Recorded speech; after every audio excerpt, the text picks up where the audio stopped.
allegations. He authorized the issuing of blue lights to alleged underworld figure Vusmuzi Cat Matlala. Police spokesperson Athlenda Mate. These suspects are expected to appear before the Boksburg Magistrate Court this morning. The SAPS will provide further details once the suspects have appeared in court. Joburgers are being warned to prepare for more water outages due to planned infrastructure maintenance work next week. Randwater's final phase operation is expected to last for 12 hours, starting from 7 a.m. to 7 p.m. Mayor Dada Morero says the impact will likely go beyond the day of the maintenance because reservoirs and water towers must refill before normal supply can resume.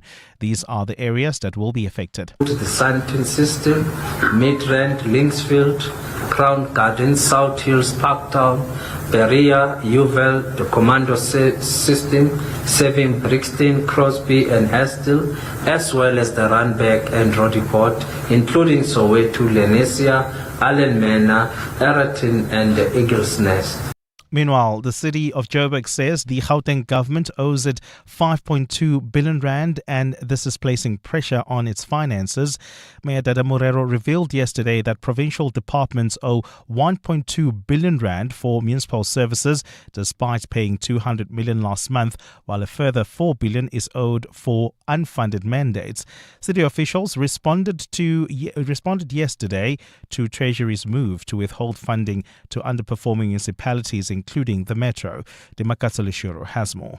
Joburg Executive Mayor Dada Morero says the city has now met all National Treasury's conditions to secure the release of its 3.6 billion rand equitable share allocation. The expected allocation comes as the city grapples with cash flow pressures and implements a series. We apologize for the interruption in that sound. The Health Ombud says its investigation into the deaths of 4 healthcare workers has exposed inadequate structures and dilapidated infrastructure and poor support at public hospitals. A joint report with the Public Service Commission released yesterday cleared the hospitals of direct responsibility for the deaths. The probe was launched after complaints by Health Minister Arun Motsoaledi and Parliament's Health Portfolio Committee. In the case of Dr. Aluluto Mazwi last year, a medical intern at Prince Mshieni Memorial Hospital, the Ombud found he was not on duty when he died and claims that he was denied sick leave could not be substantiated. Health Ombud Dawule Mokoena says their investigation made some concerning findings.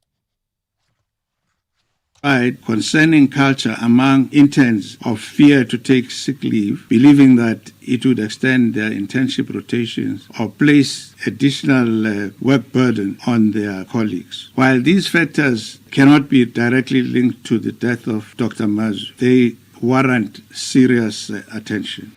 Mokoena says the report highlights the urgent need for reform and better support for healthcare workers. The recommendations also call for greater attention to workplace wellness, especially among intern doctors, community service professionals, and other junior healthcare workers operating under high-pressure environments. There is a need to improve their working conditions.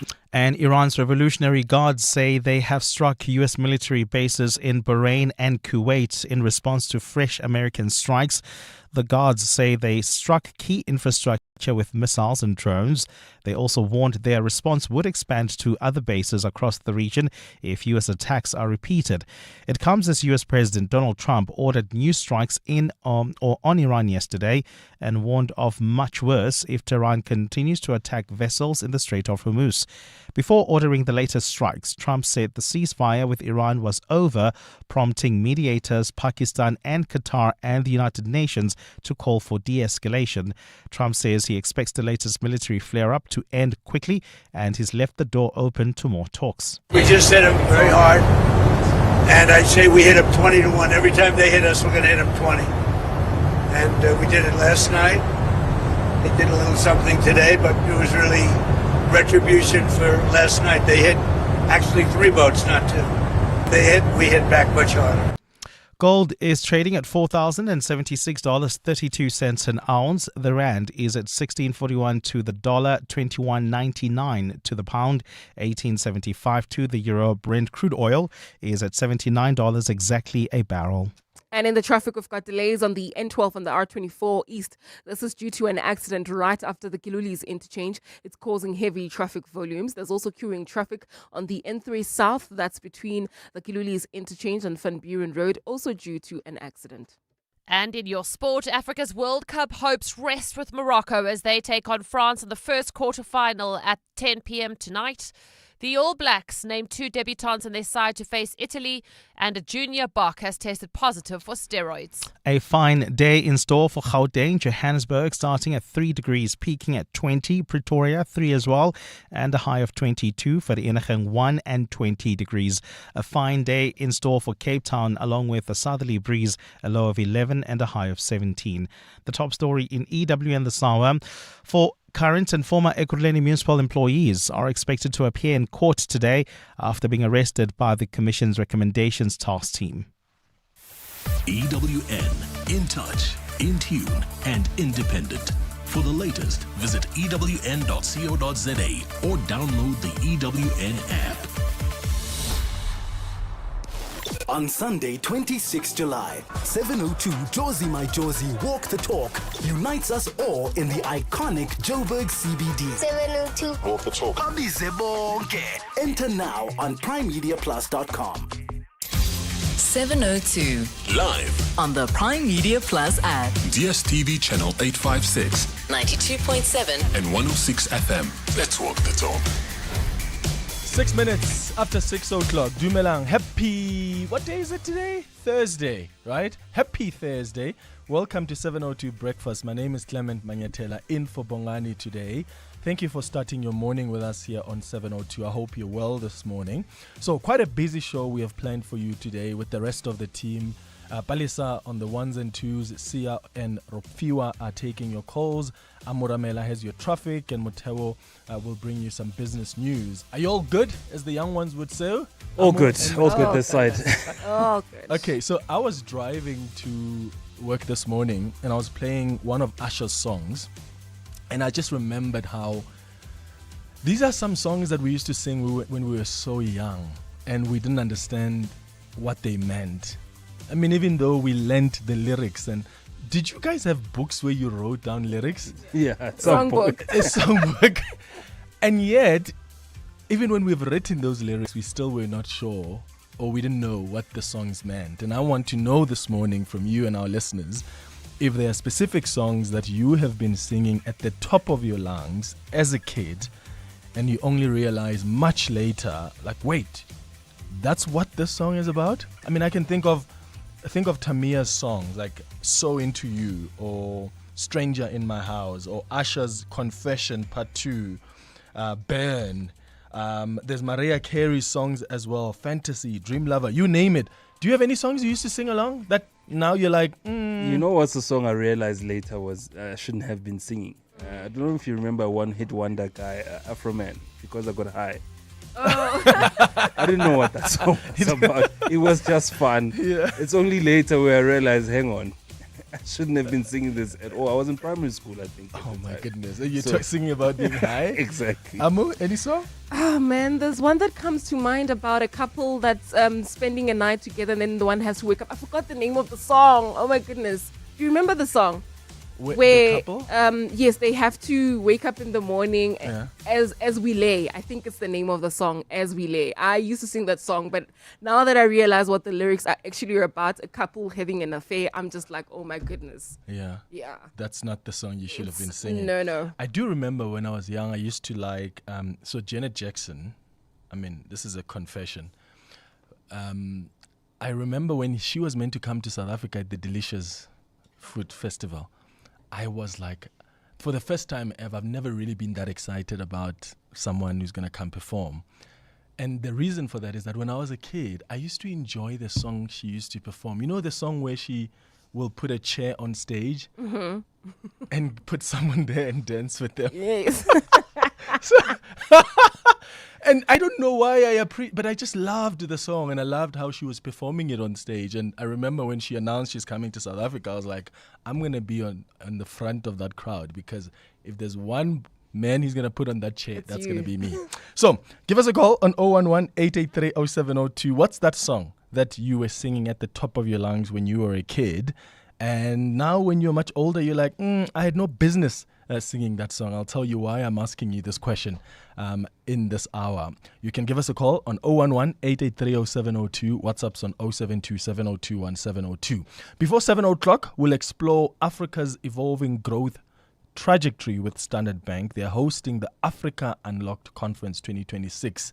It's actually a great platform looking at the role of investment, trade, and innovation in accelerating economic development and the practical actions required to build globally competitive African businesses. And this year's conference is all about amplifying the growth on the continent. So we'll speak to Bill Blackie, who's the CEO of Business and Commercial Banking at Standard Bank Group. And then for our big interview after 7 o'clock, we'll discuss the US-Iran ceasefire, which appears to be on the brink of collapse, if it hasn't collapsed already, because the two countries are now trading direct attacks. US President Donald Trump yesterday declared the 14-point deal over. He was describing Iranian leaders as scum, dishonorable, and sick people.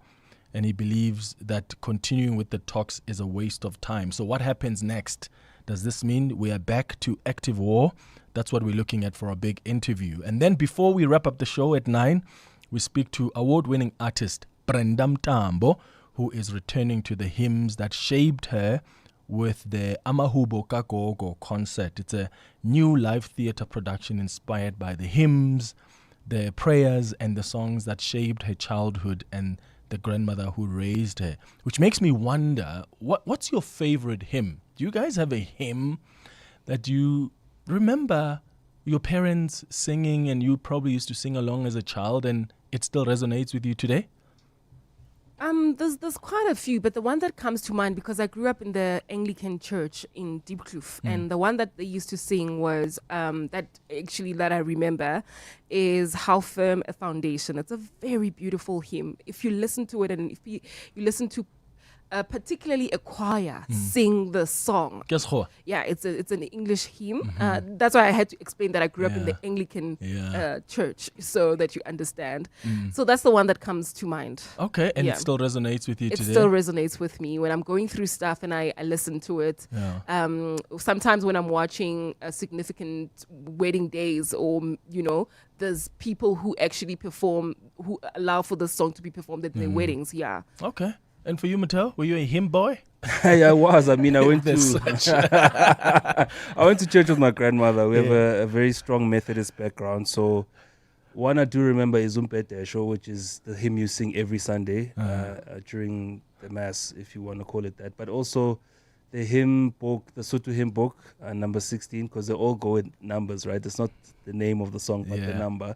Reaboka Morena. It's one of those that I still remember in our household, because we used to pray before we all went to bed when my grandmother was still alive. So it was one of those hymns that we sang before that, Okay. Please share with us as well if you've got some hymns that you used to sing as a child, those that shaped you. Maybe you had your grandmother, your parents singing them as you were growing up, and much later in life they still resonate. Give us a call or send us a WhatsApp voice note. What are you asking us today, Mattel? Yeah, I want to know, are you the disciplinarian in your friend group, or does your family rely on you to sort out issues between two other family members? It's a role I am very reluctant to be in, because it's quite tough. Firstly, it's like you're judging the people, because, I mean, you are the one who's called to mediate, like you have a perfect life. So it's a very reluctant role, I know. But if you can share with us this morning some of those stories of having to handle family issues, because firstly, maybe you're the trusted one, or your friends think you are the parent in the group and they give you all their problems to handle. Yeah, I'm the avoidant type. I will avoid conflict at all. It's not conflict. You are resolving something. You are resolving conflict. Yeah, but you are not the conflict. I don't want to be anywhere closer to the conflict. Yeah. I like doing that. Really? Although people don't allow for me. Because the one thing that I don't like about people trusting you to be the person who resolves everything is that then they will walk out then you're just left there in the middle, right? If they feel like the situation becomes too tense, everybody But will you just then walk have out. to play your role. That's why you're there. That's why You can't. What kind of a role are you playing? If Clement and Muteo both walk away, do I have to now say, guys, come back? You have to call them back individually. Yeah. Talk to them Individually, individually. yes. That I do very well. So are you the disciplinarian in your friend group at home, or are you like me? You are the last person they'll come to because they know you're always trying to avoid conflict. Let us know. It's 15 minutes after 6. 702. Weather. All right, so what are we looking for or can expect in Gauteng and Johannesburg? Starting at 3 degrees, peaking at 20, your temperatures. In Pretoria, starting at 3, peaking at 22. Vereeniging, the temperatures there will start at 1 degree Celsius and peaking at 20. A fine day in store for Cape Town, though, along with a southeasterly breeze, a low of 11 and a high of 17. In Mahikeng, lows of 4, highs of 21. Bombela, lows of 8, highs of 22. In Kimberley, lows of 4, highs of 21. In Durban, you can expect some fine temperatures there, becoming partly cloudy from late afternoon with evening showers and rain starting from a low of 16 and peaking at 23. In Gqeberha, lows of 17, peaking at 17. And in Gompo City, lows of 13, peaking at 18. EWN traffic. 16 minutes after 6 o'clock. Amo, how are we looking on the roads? Well, we've got delays on the N12 West approaching the Gilulis interchange. The good news, though, is that accident we spoke about earlier on the N12 East has been cleared. Traffic is now flowing along that route. But then if you're heading towards Bedford View, do expect delays on the N3 North approaching the Geldenhuys interchange. There's also some issues along the Mike 1 North between Boyson's Road and Car Street. Peak time delays there. We'll have more updates coming up. But if you come across anything else, we're on X at EWN Traffic. There's more EWN on air, online, and on the EWN app. 702. WhatsApp us on 072 702 1702. Clement and the team, there used to be this song and we used to pump the volume up without knowing what it meant.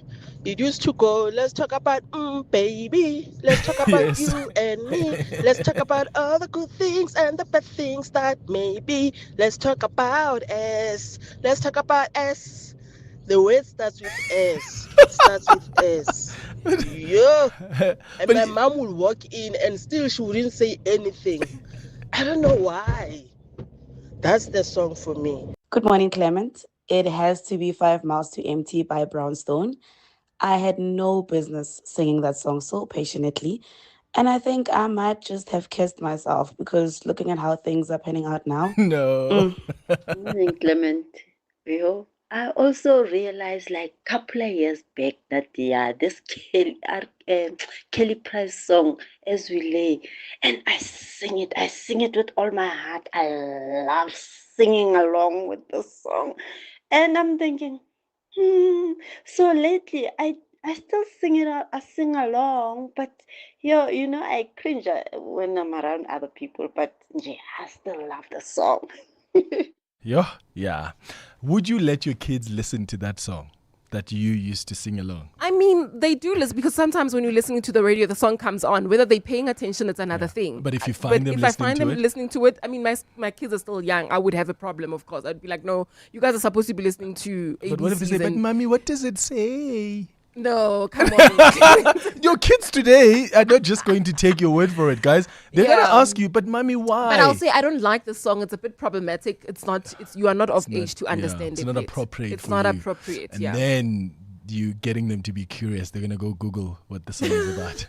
18 minutes after 6 o'clock. Let's walk the talk. 702.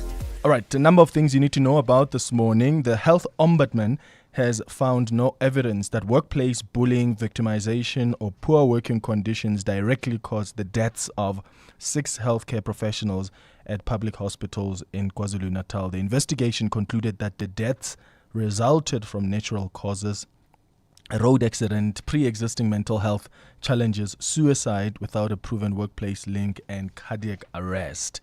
South Africa says that it's prepared should an Ebola case enter the country. Although no cases have been detected locally, the Department of Health has designated 36 hospitals to manage the potential cases, strengthened border screening, trained healthcare workers, and coordinated response teams.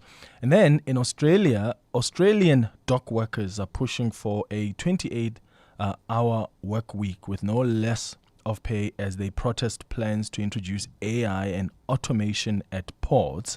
The Maritime Union of Australia says the technology could put up to 1,000 jobs at risk, while logistics company DP World denies those claims. The dispute highlights growing global concerns over AI's impact on jobs and workers' rights. More on this with Adam Gilchrist on our World View. And then on this day in 1981, Nintendo introduced the world to Jumpman, the character who would later become Mario in the arcade game Donkey Kong before becoming a plumber. Mario was a carpenter, and his iconic mustache, cap, and overalls were created to work around the technical limits of early arcade graphics. The game also introduced Pauline years before Princess Peach became Mario's most famous damsel in distress. Do you guys remember the games you used to play growing up? Mario, I remember. Pac-Man, Mario. Yeah, Pac-Man, Mario. Metal Slug. Yeah. What did you play when you were young? I remember I was telling you, Muteo, about marble. We used to play marble. Remember marble? We used to put 2 bricks as a pole, and then we reshuffle with our fingers the marble until it gets through, and that's how you win the round. Diketo, who used to play Diketo? That was a fun but difficult game. Was it difficult? It was difficult. Yeah, because you have to concentrate. You have to throw the stone up in the air, pull the few rocks or stones on the ground, and then manage to catch the all at the same time. All at the same time, yeah. That was so cool. We had some amazing games growing up, eh? We did. I don't think they compare very to... active games as well that required you to be outside of the house and play. Yeah. So if you could bring back one classic game from your childhood, what would it be? What is that one game that you enjoyed playing growing up and you wish that your children were playing today? Give us a call or send us a voice note. 702. The newspapers. Fiso, good morning. Morning, Clement. How are you? I'm all right. What are we looking at? All right. The front page of The Citizen this morning is running with the story, Beware the Tsotsis in Suits. This is basically a story about the EFF urging Parliament to investigate NSFAS Administrator Hlengani Matebula's 10 million rand for advisors and 200,000 rand travel cost, warning 60 billion rand in student aid demands accountability. The EFF wants Treasury's confirmation of approvals, itemized remuneration details, and compliance with finance laws. And then the front page of the Sowetan this morning, South Africa is ready for Ebola cases. Health Department officials say that 36 hospitals have been identified to contain the viral disease that broke out in the Democratic Republic of Congo, and they will deal with it if it is detected here on home soil. Border authorities are also on high alert to detect cases on arrival, while plans have been made to secure adequate PPE supplies. It's also running with a story about how Joburg is on track to settle its debts. This was said by Mayor Dada Morero yesterday. And in the sports front, they're saying Chiefs legend praises signing of Moloi Sane. So on the business day on the front page, they're running with the story. The title of the article is Treasury digs into dodgy police tenders. Damning revelations from the phone of crime intelligence boss Major General Firoz Khan have prompted National Treasury to start an investigation into the awarding of multi-million rand tenders after its former chief director, Molefe Fani, was implicated in manipulating contracts. Remember, Fani was the Treasury's acting chief procurement officer when a tender of more than 50 million rand was awarded to Ismail Vali, who is an associate of Firoz Khan, and this was in March 2022. What's interesting is the same chap, Molefe Fani, was then seconded to the SAPS to handle procurement at the SAPS. And guess what happened? He's now on suspension. Why? Because they believe he may have played a role in assisting the Ket Matlala to get that multi-million rand tender. That's the same man that Treasury now is investigating for possibly also being involved here in tender irregularities. What else are you looking at, Swiso? Well, internationally, there is a trafficking scandal that's upending adoptive families in Singapore. At least 20 babies were allegedly bought from parents in Indonesia and smuggled in through fake papers. 19 people are on trial for this crime. Now, authorities are trying to decide whether the children stay with the families that adopted them and raised them, or they go back to Indonesia. So quite a pickle for those families. So that is a story that is happening in Indonesia and Singapore. And those are the newspapers. EWN Business. 25 minutes after 6 o'clock. Mutao, you've been asking us if we are disciplinarians in our friend groups or family, and what's the hardest issue we've ever had to handle. Why are you asking that? Well, I'm asking the question this morning, Clement, because Treasury has a very hard issue to handle. The National Treasury has launched an investigation into Madlanga Commission testimony that's alleged that suspended Lieutenant General Molefe Fani improperly influenced transversal contracts while employed by the department. The investigation will be conducted by external forensic investigators appointed by the Treasury. Evidence from Police Crime Intelligence Operations Support Boss Major General Feroz Khan's seized phone links the former Chief Director Molefe Fani to kickbacks and contract rigging. The investigation will test the veracity of the allegations made and, importantly, determine any measures needed to further strengthen the procurement and award processes within the transversal contracting system. Now, a transversal term contract is a centrally facilitated contract arranged by the National Treasury for goods and services that are required by one or more other institution. In this case, it was the SAPS.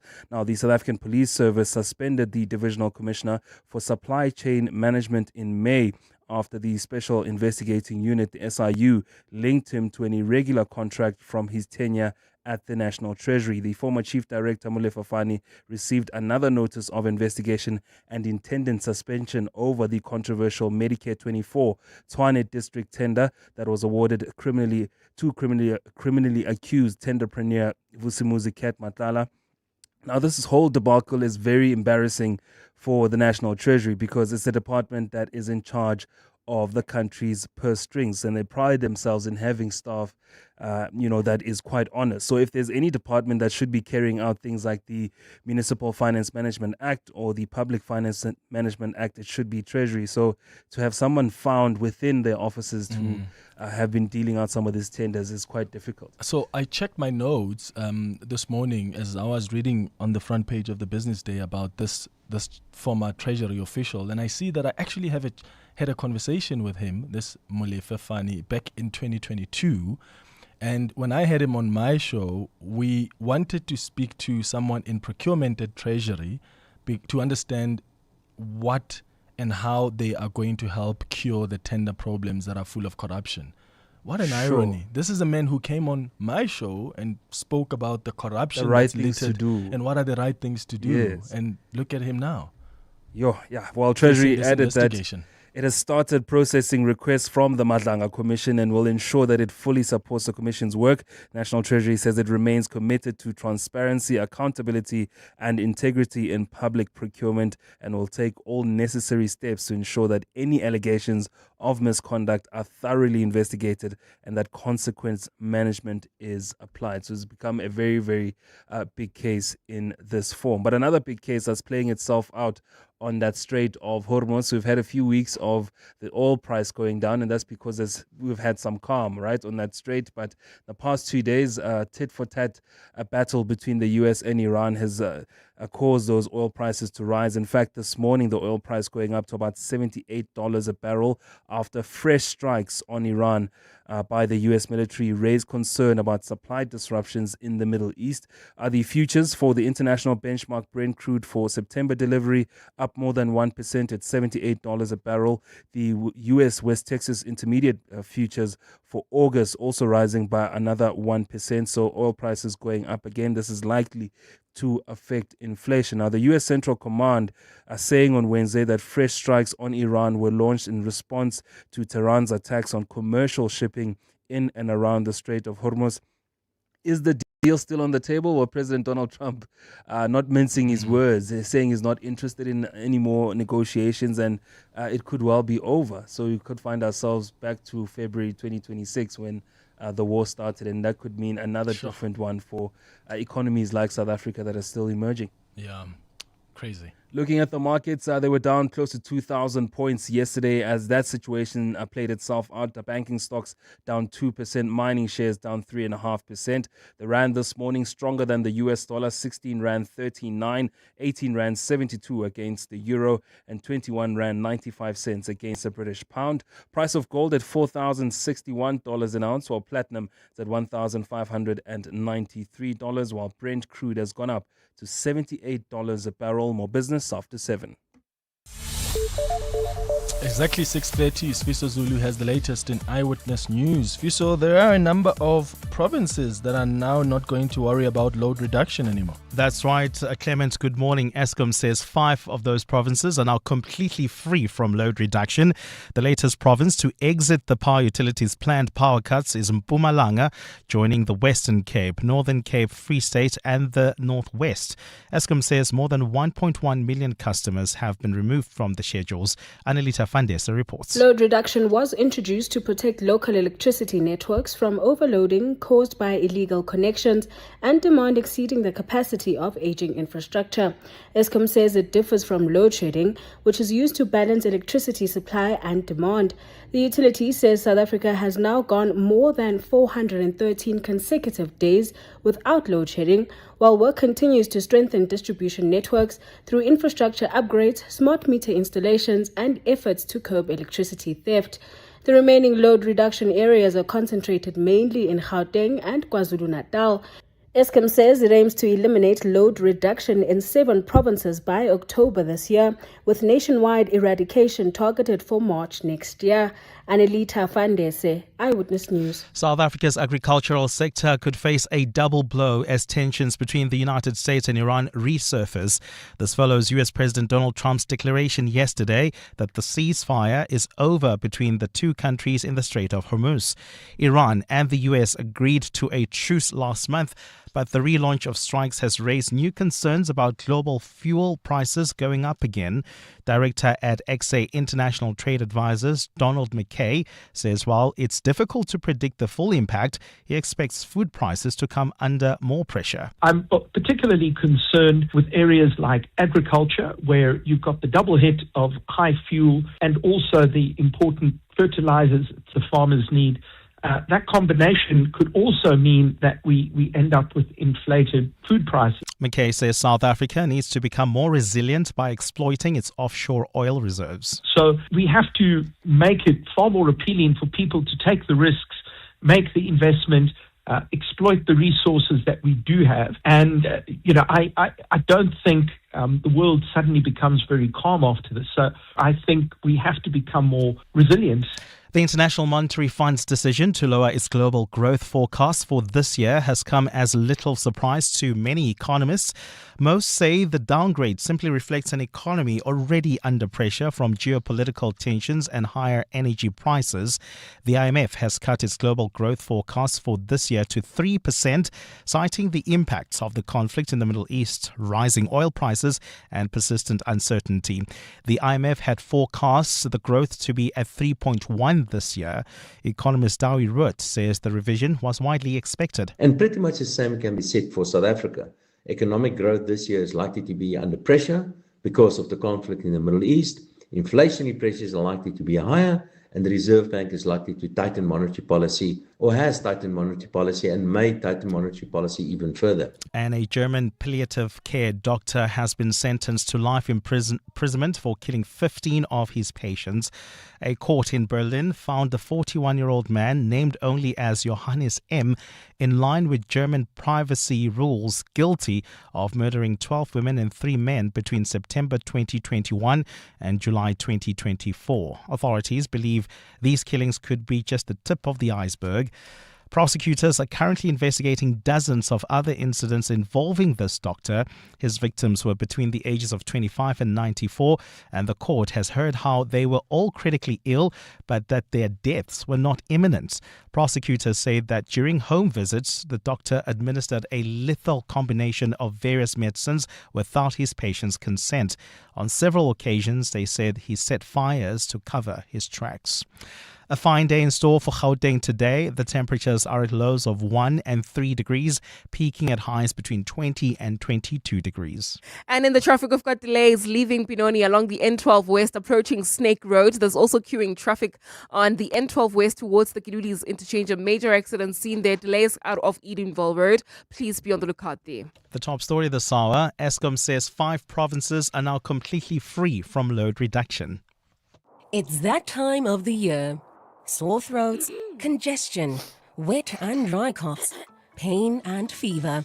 For trusted relief for you and your family, ask your pharmacist to recommend a winter survival pack from the Adcock Ingram OTC range. With products like Medikil A, Expigen, Corenza Parac, Adco Napamol, Dilinct Junior and more, we have you covered this winter. Remember, Adcock Ingram OTC, sponsors of Brave. Sure, they aced it. The Championships Wimbledon experience with the Mzansi Advantage is back at Amex Tennistown Monte Casino between 11 and 12 July 2026. Enjoy VIP hospitality, the ultimate big screen experience, a kids fun zone, and so much more. Buy your tickets now on Howler and get 50% off on limited tickets when you use your Amex card. Tennis is better with Amex. American Express Cards is operated under license in South Africa by Nedbank, a licensed financial services and registered credit provider. T's and C's apply. Yes! It's Decofern's birthday sale. So, with 15 to 40% off and more, then technically, this $12.99 Josie dining chair is $17.94 free. Free! Honey, that's not how maths works. It's birthday maths. Celebrate our birthday in-store or at decofurnsa.co.za with 15 to 40% and more off absolutely everything. Decofern birthday maths. Don't question it, just save. T's and C's apply. What is your business here? You didn't start your business to play it safe. You took the leap, made the bold move, and now it's time to make the next one. This week, 702 and Budget Business Insurance are giving small businesses the chance to win their share of 100,000 Rand with the Budget BizBucks Bonanza. Enter on PrimeMediaPlus.com. Tell us about the boldest move you've ever made in your business and what your next one will be.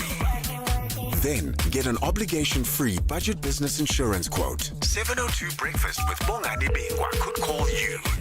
Budget Insurance is a licensed non-life insurer and FSP. T's and C's apply. Coming up in the next hour, what's the question? It's brought to you by OUTsurance. Up to 3,000 Rand in cash up for grabs. All you need to do is send us an answer based on anything that piqued your interest on the show, and you could win 1,000 Rand. Simply WhatsApp your name and that answer to 072 702 1702. And of course, a little later, someone else will ask the question to win 2,000 Rand. Remember, you stand a better chance of being selected to give us today's answer if you have SMS'd out to OUTsurance and got yourself a quote. You can do that now. SMS out to 45142 now, and you could save on car insurance. 702. WhatsApp us on 072 702 1702. Good morning, team. Games I played back in the day was the old Atari games. The old Pac-Man, Pitfall. It was a tank game and a car racing game. From that, it was still the old handheld Thief in the Garden, the old Penguin game, and a few more. Oh, those were the good days. But to bring it back will be Pitfall. I loved that game. You know, Clement, a couple of days ago, my daughter asked me what we used to do for fun when we were kids. And I told her we used to be outside playing. That's what we did for fun. We never sat in our house all day on the phone, playing games on the phone or watching TV. We were outside. And sometimes if you were in the house for too long, your mom would tell you, hey, go outside, go play outside with your friends. So that's how we used to have fun. Kids of today, they don't know nothing about fun. Nothing. Waiting from Alberton. Good morning, 702. It's Musima here. If there's one game that I would like to bring back, or I wish it could come back for our kids, ke kgati. That one they are exercising while enjoying playing. I will bring back that one. Kati. I remember that. Yeah, I remember that being played in our communities. It was so fascinating. And yeah, you're right. It kept the young ones active as well. Hey? Good morning, 702 Learners. Morning. For me, the song that I used to like is a song by T.I. You can have whatever you like. Yeah, I mean, based on the music video, you can tell that this guy's going out for this woman, you know? And I used to tell myself this is going to be me with the woman of my dreams. But yeah. So far, so good. Yeah. Hey, Clemza and breakfast team, Teo Amo. Hey, Clemza, you're taking us back, man. The song that I used to sing, perform, even at school, it was Drew Hill, where we performed as a group, sleeping on my bed. Hey. Now, when I think about it, and as exciting as the crowd used to be when we performed this song, and I can just imagine, hey, now when I go through the lyrics, it's bad, Clement, it's bad. I wouldn't wish it on anyone. Olani from the Val. Qalani, there's so many songs like that, hey? Do you remember this one? Because that's another one I don't think completely understood what it meant.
That's the song. Remember it? Every Breath You Take. In fact, it was on this day in 1983 that the Police topped the Billboard Hot 100 with Every Breath You Take, where it remained at number 1. And for a lot of people, they thought, oh, this is about affection. But this is a song about obsession rather than affection, because the narrator constantly watches his former partner unable to let go. So there's jealousy, there's possessiveness there as well. But yeah, there are so many of these songs that we used to sing, and we didn't really know what they meant until we were much older. Do you have any of those songs, Cindy Polluta, that you used to sing along when you were a child? And when you became an adult, you thought, I had no business singing that song?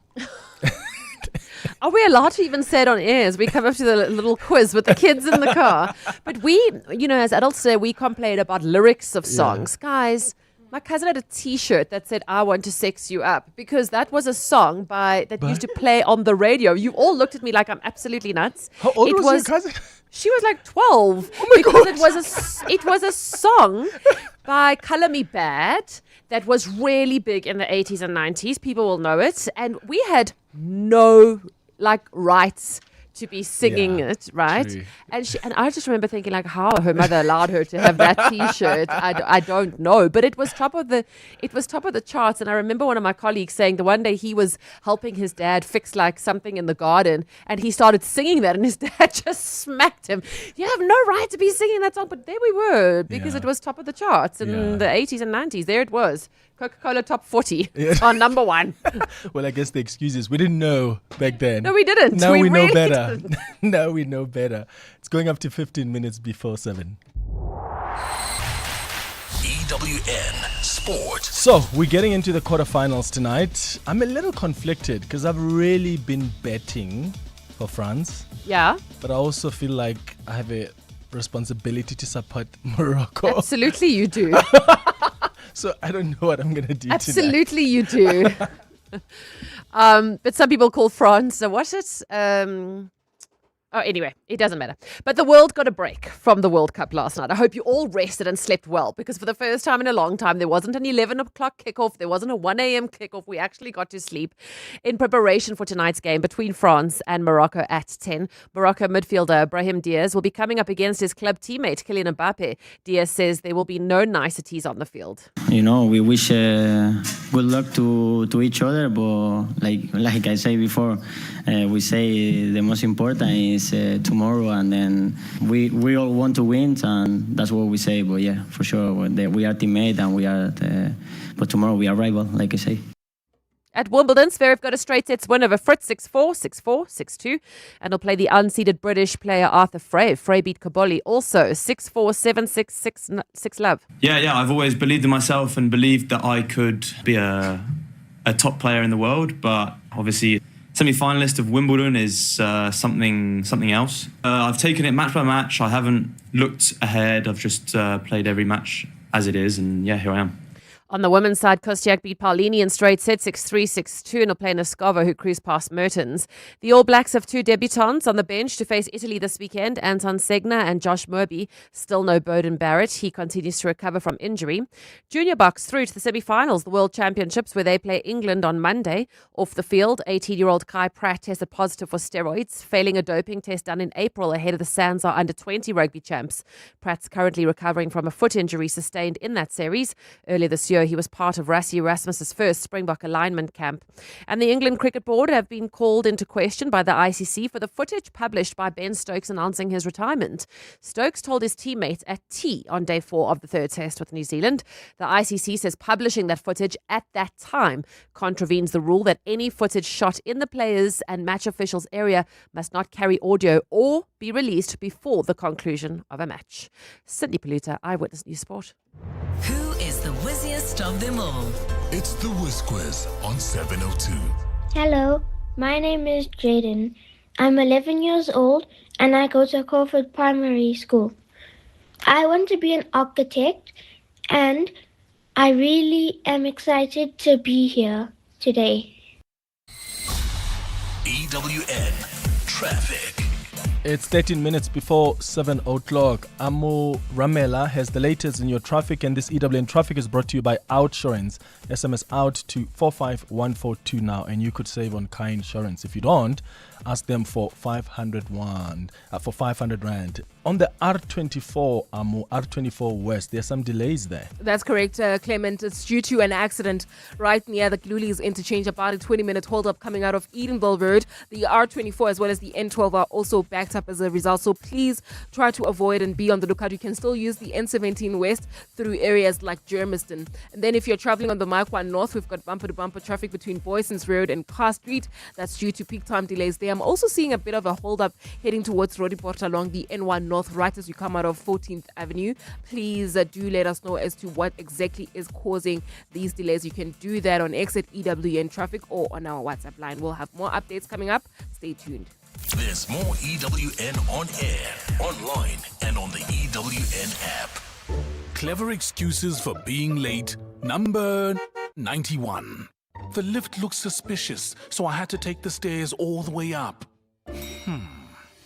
Fortunately, with the Outsurance pointsman on the roads, you no longer have to come up with creative excuses for being late. The Outsurance pointsmen have been easing traffic congestion so we all get to where we need to be quickly and safely for the past 20 years. With Outsurance, you really always get something out. In partnership with 702, Outsurance is a licensed insurer in the FSP. As we gear up for the 702 Josie My Josie Walk the Talk hosted by the city of Joburg on Sunday the 26th of July, we're inviting you to help us make a difference this winter. 702 Weekend Breakfast with Gooks Mhlungu together with MES Homeless Shelter is running a clothing drive and would love you to be part of it. If you have pre-loved clothing, warm jackets, jerseys, blankets, toiletries, or any non-perishable food items, please can you donate them? You can drop them off at our offices, 702 Studios at 15 Fredman Drive here in Sandton. Together, we can bring warmth and dignity to those who need it most. Every single item makes a difference. MES is a registered not-for-profit company that has been changing the hearts of the inner cities of Johannesburg, Cape Town, Gqeberha, and Kempton Park since 1986. 702, let's walk the talk. Looking to save money on your business insurance? Switch to OUTsurance Business Insurance and you could get a massive 20% discount on your business insurance premium. Here's Niku from the Gas Mart. I was my previous insurer for 9 years before switching to OUTsurance Business Insurance. I'm very happy with my premiums at the moment. I wish we switched sooner to OUTsurance Business Insurance. Get a quote to switch and save today. Visit outsurance.co.za or call 0800 60,000. Licensed insurer in FSP. TCs and information online. Oh, Shane, do you have a sore throat? The Andalex range of lozenges offers two options. At the first signs of an irritated, scratchy throat, use Andalex lozenges for dual action soothing relief. But for a painful, inflamed throat, use Andalex C lozenges for triple action pain relief. Andalex, SA's #1 choice for a sore mouth and throat. Andalex lozenges are available at all leading pharmacies and supermarkets.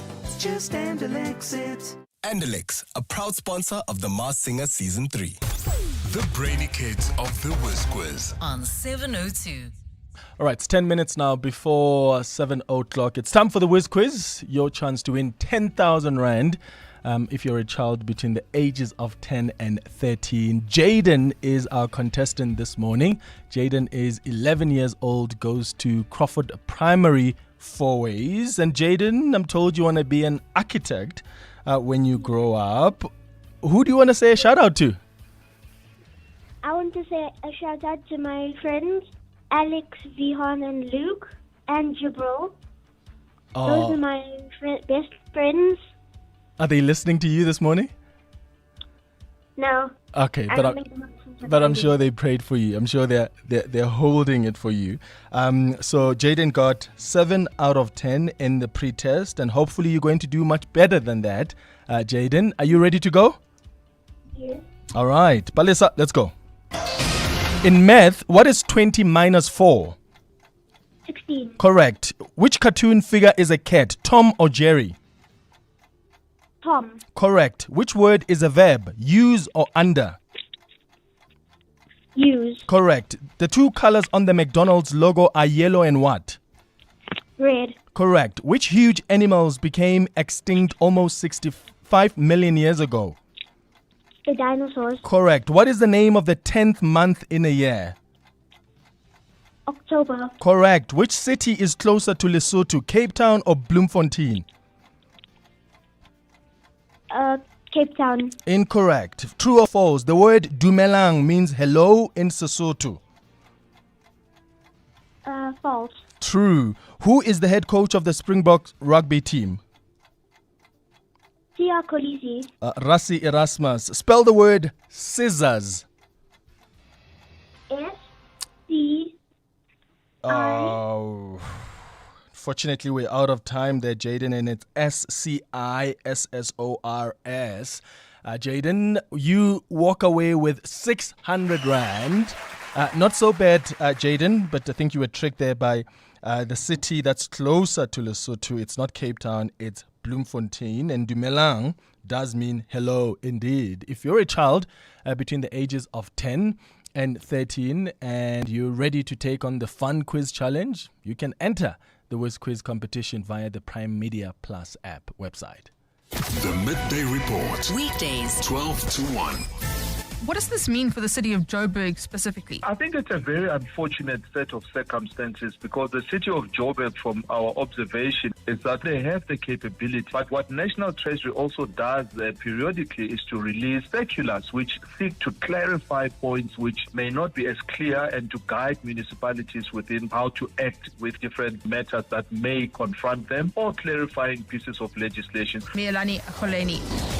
The Midday Report with Mandy Wiener. 12 to 1 on 702. 702. Are you ready to let go of your ride in the new year? We Buy Cars makes it easy and even enjoyable to part ways with your vehicle. Simply complete their form on webuycars.co.za and they'll handle the rest. Looking to upgrade your car? With over 12,000 vehicles for sale, you're certainly spoiled for choice. Visit webuycars.co.za today. You know when your people are giving their best, not because they're pushed or pressured, but because they feel supported. And support is making sure they're covered. So if something happens, they can get the care they need. FlexiCare Health Insurance makes it simple for every business to protect their people with affordable health cover. You care. We cover. For a tailored FlexiCare quote, speak to your financial advisor today.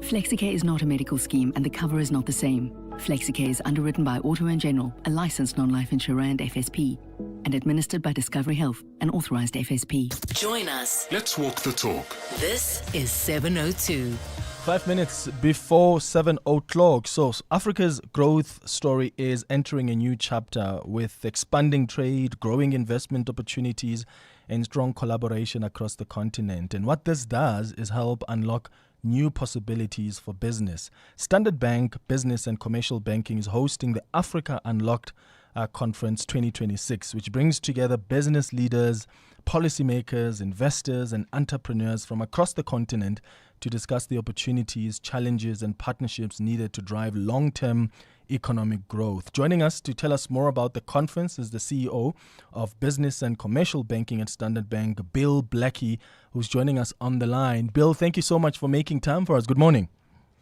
Morning, Clement. Good to chat to you and good to chat to your listeners. Thank you. So this year's conference is all about amplifying continental growth. What does it mean practically and why the focus on the continent's growth this year? Brilliant, Clement. So actually at Standard Bank, we've been focusing on continental growth for a very long time. Today, our African business outside of South Africa makes up almost half of our entire group.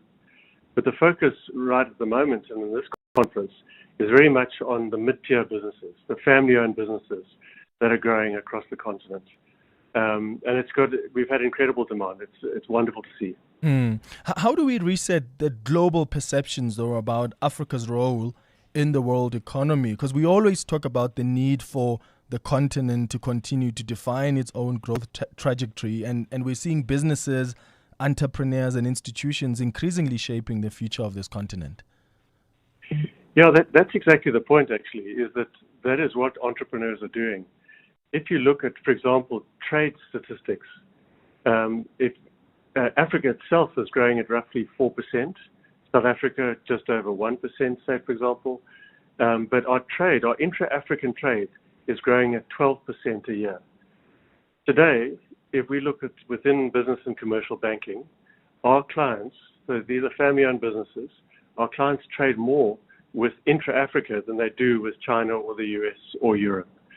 So this is what entrepreneurs are doing. They're building that future. And it's good to see that because, this, as you say, regional integration, the trade, the investment, these are quite critical enablers of continental growth. What are some of the key opportunities that are emerging from greater regional integration and the African Continental Free Trade Agreement? The biggest opportunity is the scale of the market.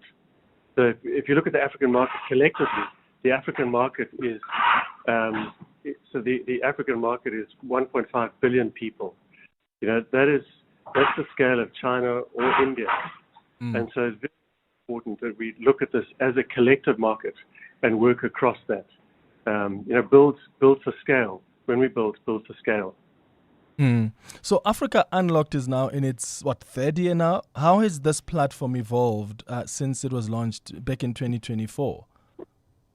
So, as you say, it is in its third year. We've had such demand. It's been just so incredible to see the number of people that are coming to join us.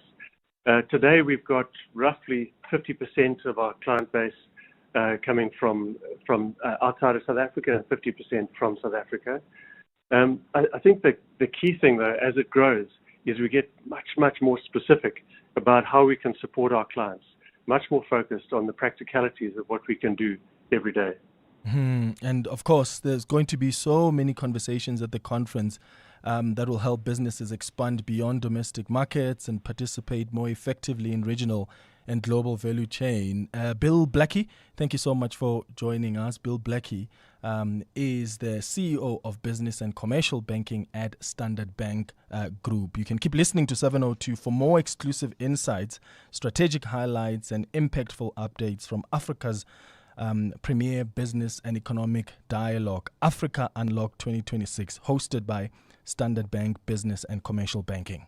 702. Coming up, the big interview. The ceasefire between the US and Iran, is it still holding? I mean, it appears to be on the brink of collapse, if it hasn't collapsed already, because the two countries are now trading direct attacks. The president of the US yesterday said the 14-point deal is over. He's actually described the Iranian leaders as scum, dishonorable, and sick people, and he believes that they're continuing with the talks is actually a waste of time. So the question is, what happens next? And does this mean we're back to active war? That's the conversation coming up on our big interview. It's exactly 7 o'clock. This is EWN. The net is slowly closing in on alleged corruption in Ekurhuleni and...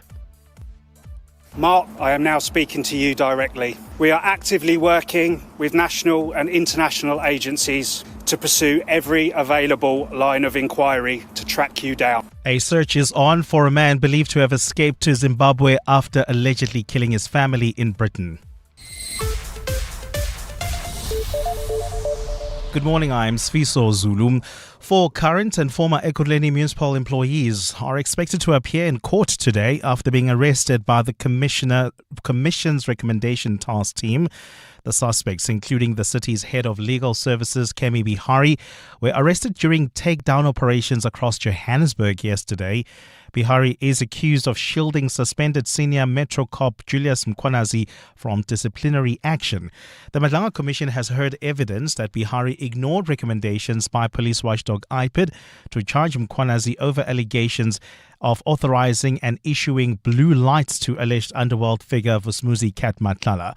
Alfara Mushwana has more. Tainted EMPD senior officer Julius Mkhwanazi's relationship with Vusmuzi Kat Matlala has come under intense scrutiny at the Madlanga Commission of Inquiry.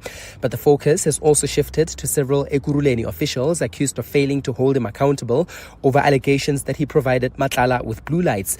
The city's head of legal, Kemi Bihari, head of HR, Linda Klashega, and former city manager, Imogen Mashazi, are accused of colluding to prevent Mkhwanazi from facing a disciplinary hearing.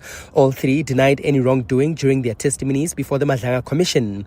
However, the IPID report that recommended disciplinary action against Mkhwanazi is alleged to have been shelved on their watch.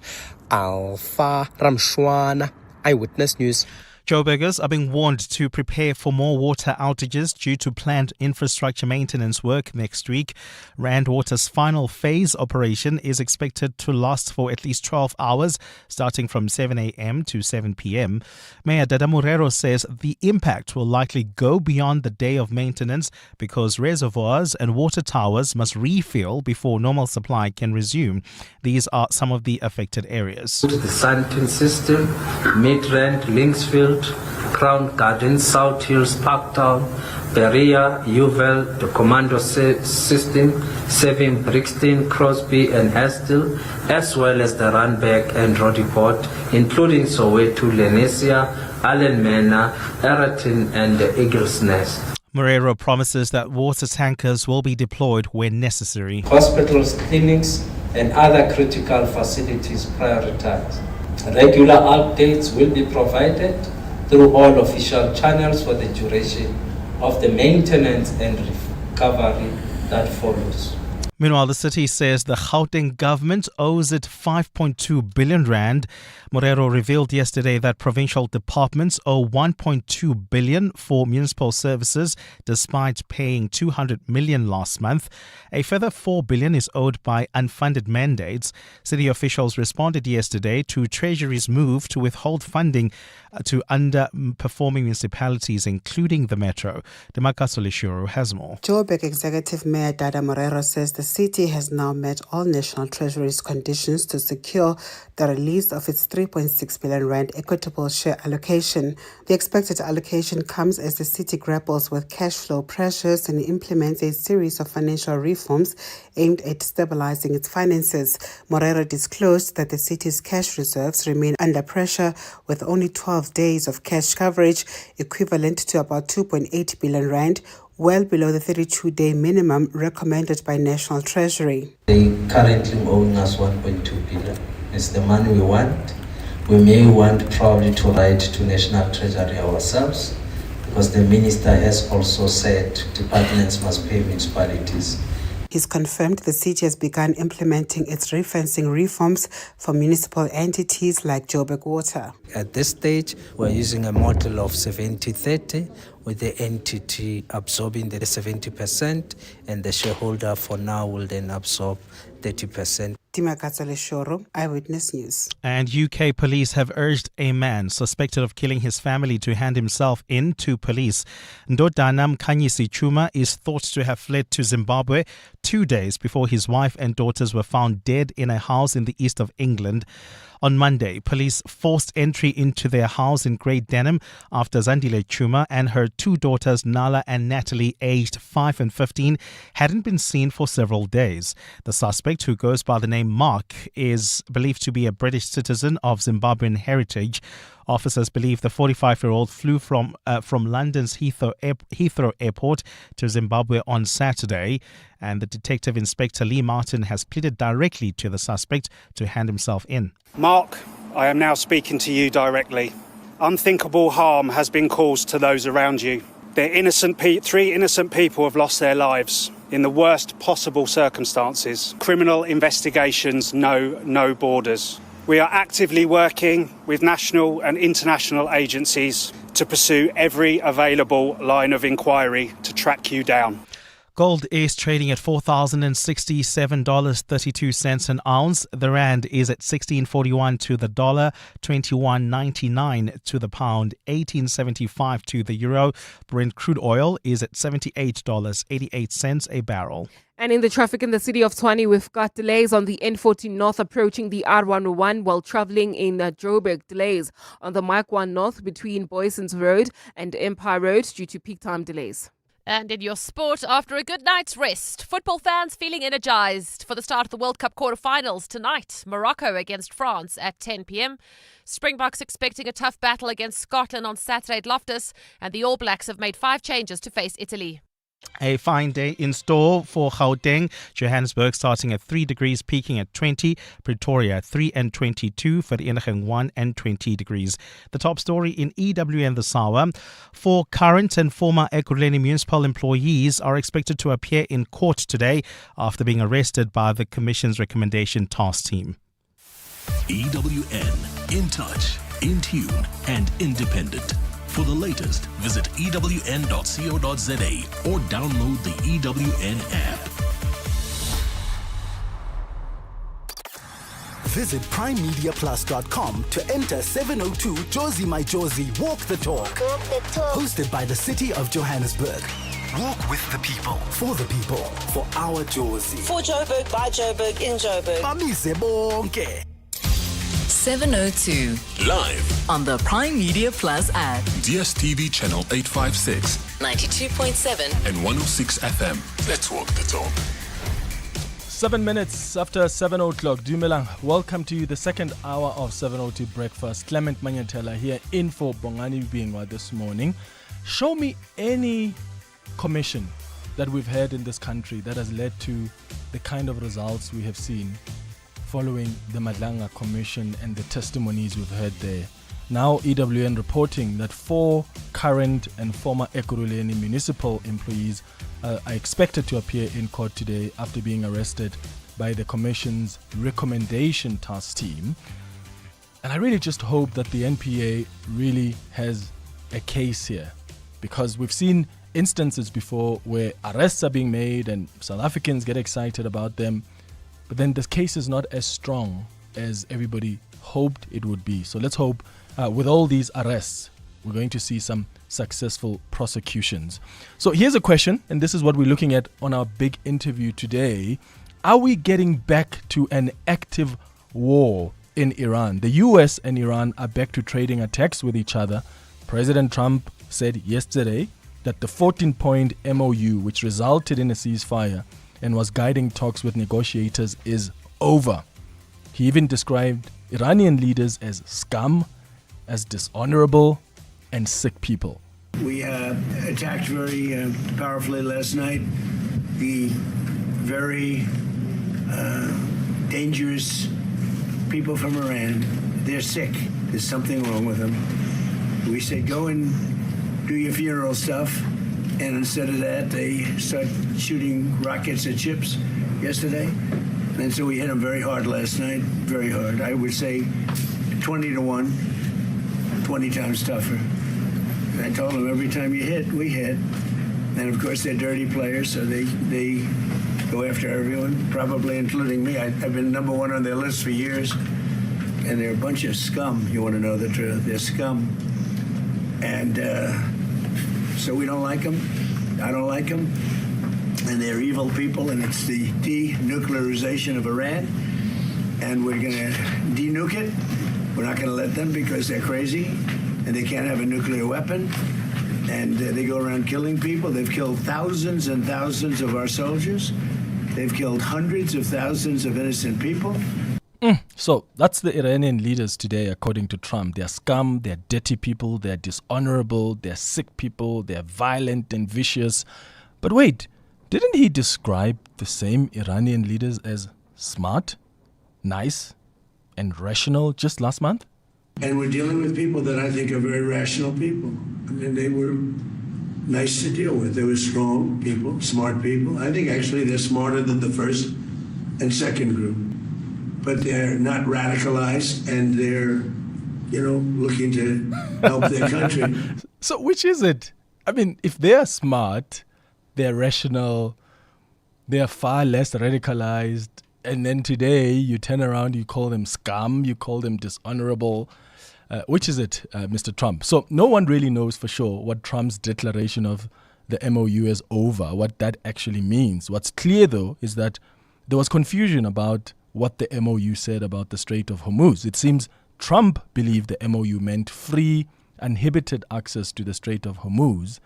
Iran now sees Hormuz as a waterway under its strict control that would require conditional coordination with the region to go through. And that's why it targeted vessels that didn't do that. But let's remember that America's attack on Iran is what changed everything here. Before the war, Iran didn't close the Strait of Hormuz or use it as leverage for fear of being bombed. And now that they've been bombed, they use the strait as leverage whenever they want. And I've said this and I'll say it again. Iran's strategy from the beginning was very clear. It was all about internationalizing the war to increase the collective price of the conflict. In fact, this war handed a weapon to Iran that I think is far usable than a nuclear weapon. And that's the Strait of Hormuz. That's choking up global oil supply and disrupting the global economy. And that's what's frustrating Donald Trump. Because this is a choke point. I mean, for 47 years of tensions with the US, Iran has never closed the strait or used it as leverage. But now it has.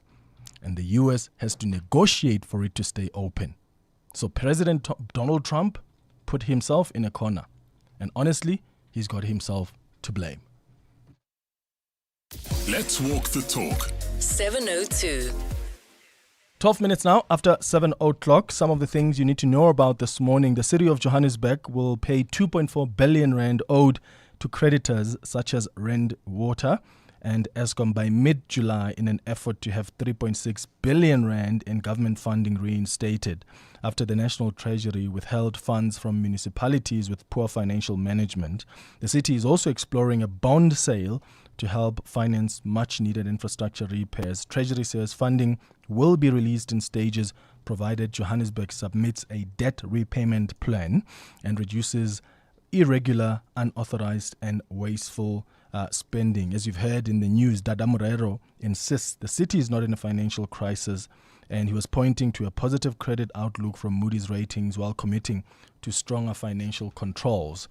There's a new study by the University of Cape Town which has found traces of banned toxic chemicals in several children's products sold in South Africa, including toy phones, Rubik's Cubes, puzzle mats, toy cars, sunglasses, and child car seats. Researchers believe that the chemicals may have re-entered consumer products through recycled electronic waste. The substances have previously been linked to developmental problems, hormone disruption, and cancer, prompting calls for stricter monitoring of children's products and recycling practices.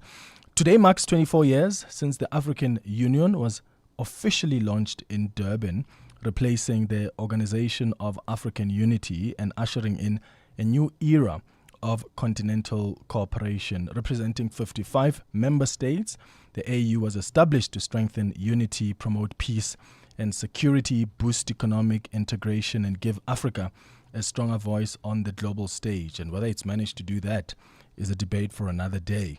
On this day, two very important films that would go on to become cult classics hit cinemas in the US.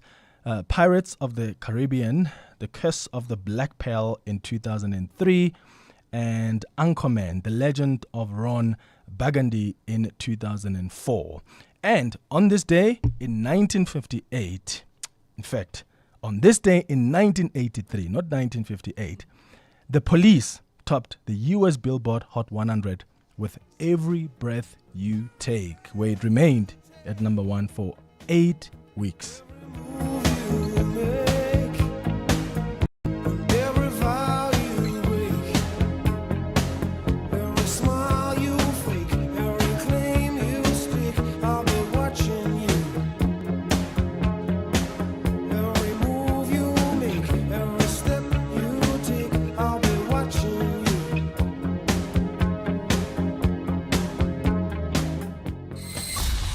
EWN Traffic. 15 minutes after 7 o'clock. Some delays on the N1 North, Amo. What's happening there? Yeah, that's correct, Clement. Earlier on, I just did ask our faithful listeners to please tell us what's happening along the N1 North after 14th Avenue, and Tandeka knows exactly what's going on there. Hi, 702. A bakkie has lost a part of its load, which is straw, on the N1 North between 14th Avenue and Bears-Naudé off-ramp. That is what's causing the delays on the N1 North near Roodepoort. This is Tandega from Roodepoort. Please be on the lookout there and drive with care while on the M1 North. Delays between Boyson's Road and Car Street due to peak time pressure. We'll have more updates coming up. Stay tuned. There's more EWN on air, online, and on the EWN app. 702. Up next. The Big Interview. Standing still isn't a strategy. Join Vets Business School's virtual open day on Thursday, the 16th of July at 5:30 p.m. and discover postgraduate diplomas, master's degrees, and executive education programs that will equip you to lead with confidence in a changing world. Register today at wbs.ac.za. Vets Business School, sculpting global leaders. Sporting Bet's Millionaires Cup is live, and your shot at up to 10 million rand is on the line. A pass, a tackle, a strike. Moments make the game. This one could make you. Take on a series of thrilling missions and climb your way to millionaire status with every stage of the tournament. Bet now at sportingbet.co.za. Could you be our next millionaire? Sporting Bet. Betting amplified. T's and C's apply. Sporting Bet is licensed by the Western Cape Gambling and Racing Board. No under 18s may gamble. WhatsApp help to 076 675 0710 or contact the SARGF toll-free counseling line on 0800 006 008. Winners know when to stop. Peregrine Capital presents Brian Habana's Count to 100. In my journey to 100, it started with my first cap, then my second, 10th, 50th, 90th, 99th. Brian Habana, his 100th international test. You get to 100 one decision at a time. For 28 years, Peregrine Capital has applied that same discipline to turn 1 million rand into 100 million. Peregrine Capital. Invest in performance. An authorized FSP. Past performance not indicative of future performance. T's and C's apply. 702. The Big Interview. 18 minutes after 7 o'clock. So the fragile ceasefire between the United States and Iran appears to be on the brink of collapse. If it hasn't already, the US President Donald Trump has declared the 14-point agreement over while attending the NATO summit in Turkey following renewed military action between Washington and Tehran. The latest escalation follows US strikes on more than 80 Iranian targets around the Strait of Hormuz after Washington accused Iran of attacking commercial vessels. Iran has responded by saying its strikes were in retaliation to the US's aggression. So what happens next? Are we back to an active war? Because if these escalations continue, could also send oil prices higher and increase pressure on economies around the world. Joining us for this discussion is Dr. Terence McNamee, Senior Fellow at the Montreal Institute for Global Security, and Frank Blackmore, who's the lead economist at the KPMG. I'll start with you, Dr. McNamee. President Trump says the MOU is over and then still says he will need to speak to the U.S. negotiators, who seemingly will continue with technical talks, even though he says that'll be a waste of time. So is the MOU dead or not? Hi, Clement. Yeah, I think it's important to remember that old adage about taking Donald Trump seriously, but not literally. His pronouncements change multiple times over the course of the day. So I think what's important to recognize is that there are strong incentives on both sides not to return to all-out war. I think the United States and Donald Trump is coming up against the limits of American military power. The Iranian regime has proved more resilient than they ever imagined, and the Strait of Hormuz is being used as a kind of point of sort of political and economic leverage in the way that the previous Iranian regime has not done. So I think we're in a situation where Donald Trump, he's smarting after being embarrassed domestically over the sort of World Cup furore, so he's in a very foul mood. And my suspicion is that this is probably going to calm down fairly quickly. Again, I could be wrong, but we have to recognize that neither side has a strong incentive to return to all-out war. Yeah, but was the MOU alive in the first place, though? Because I'm looking at this 14-point framework agreement that mediators have been working on, and on almost every point, there's been little to no progress. And maybe the problem is that the 14 points were too vague and left a lot of room for misinterpretation and confusion. For instance, it seems Trump believed the MOU meant free, uninhibited access to the Strait of Hormuz, but Iran now sees the strait as a waterway under its strict control that could require coordination with the regime to go through, and that's why it's also targeted vessels that didn't do that. Do you find that there's actually an understanding of what that framework is and the expectation from both parties? Yeah, I think you've raised a good point in that, remember, when they agreed on this sort of 60-day ceasefire, there were so many unanswered questions, and the technical teams had a lot of work to do. And not just the technical teams, a lot of countries behind the scenes are really trying to hammer out something that is sustainable. And of course, the big fear is that all our focus at the moment is on the Strait of Hormuz. But we can't forget that Lebanon sort of lurks in the background. And if something happens there in the next 24, 48 hours, then we could see a worrying escalation. But you're quite right. And I think that the United States, or Donald Trump, continues to emphasize this nuclear question. But I think that really, really is a sideshow. It's really about the Strait of Hormuz. It's really about how the Iranian regime has realized that they can use this as this extraordinary point of leverage. And they're doing it in ways that the United States is not used to, because ironically, the regime that they decapitated, the previous Ayatollah, he never used the Strait of Hormuz in this manner. But this new regime has kind of found this extraordinary political tool, and they're using it for all it's worth. I just find it so bizarre that the strait that was open before the war, now Trump has to negotiate it being reopened. But it was only closed because Israel and America started attacking Iran. And now they've really given Iran something to leverage off. Frank, let me bring you in here because markets reacted quickly after Trump declared the ceasefire over. What are we seeing in oil prices and global markets right now? Yeah, I think that's an important point. As we saw at the beginning of the conflict, oil prices have gone up, albeit not as much as previously. Remember when war was declared or the first strikes took place, we saw oil climb quite quickly to between $110 and $120 a barrel.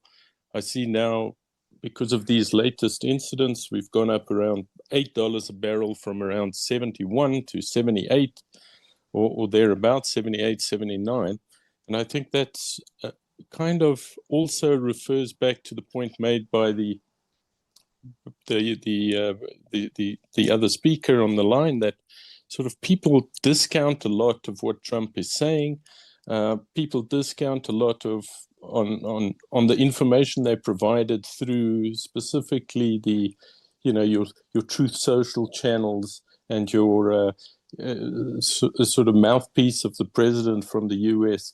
I think the feeling is, for both sides, this is a costly war, as has been reiterated, and both sides want some kind of peace to reign again in this region, and for trade to start flowing again. It's very costly internally for the US to continue. He had a lot of internal pressures through increases in inflation and cost pressures, all the things that he came into office saying that he's going to fight. In fact, in the promises that he's made, even with respect to the wars, there's not too many wins on his checklist at this point. So I think he's feeling a lot of pressure there. And the Iranians obviously want to continue selling oil on the global markets. And so for both of them, they see a quick resolution to this as important. But as you say, it's a complex matter. The regional conflicts and are also important here. And what we forget is it was Israel and US's war originally on Iran. We've kind of sidelined Israel, but they're also have their own agenda, as we've seen specifically in other areas of the region, that also prevent this war coming to a quick close. But what we are seeing is an increase in oil prices. We've seen depreciation in exchange rates, flight to capital, but not as extreme as the previous, because I think people don't believe this is going to continue for very much longer, and that a resolution will be found. Yeah, and beyond petrol and diesel, what are the knock-on effects for South African households, for businesses, and of course inflation? Well, I think we saw this in April. We hadn't really had the pass-through from the production side of the economy. What do I mean there? So in April, we saw the first increases in petrol and diesel prices, and consumers and businesses were paying more for those goods. But by May, we saw a quite large increase in inflation to 4.5%, as some of those costs, the increases in diesel, etc., transport costs, were coming through from businesses as their costs were increased, and that was pushed on to consumers. So in May, consumers faced not only the petrol pump prices, but also the start of the increase in the goods price inflation.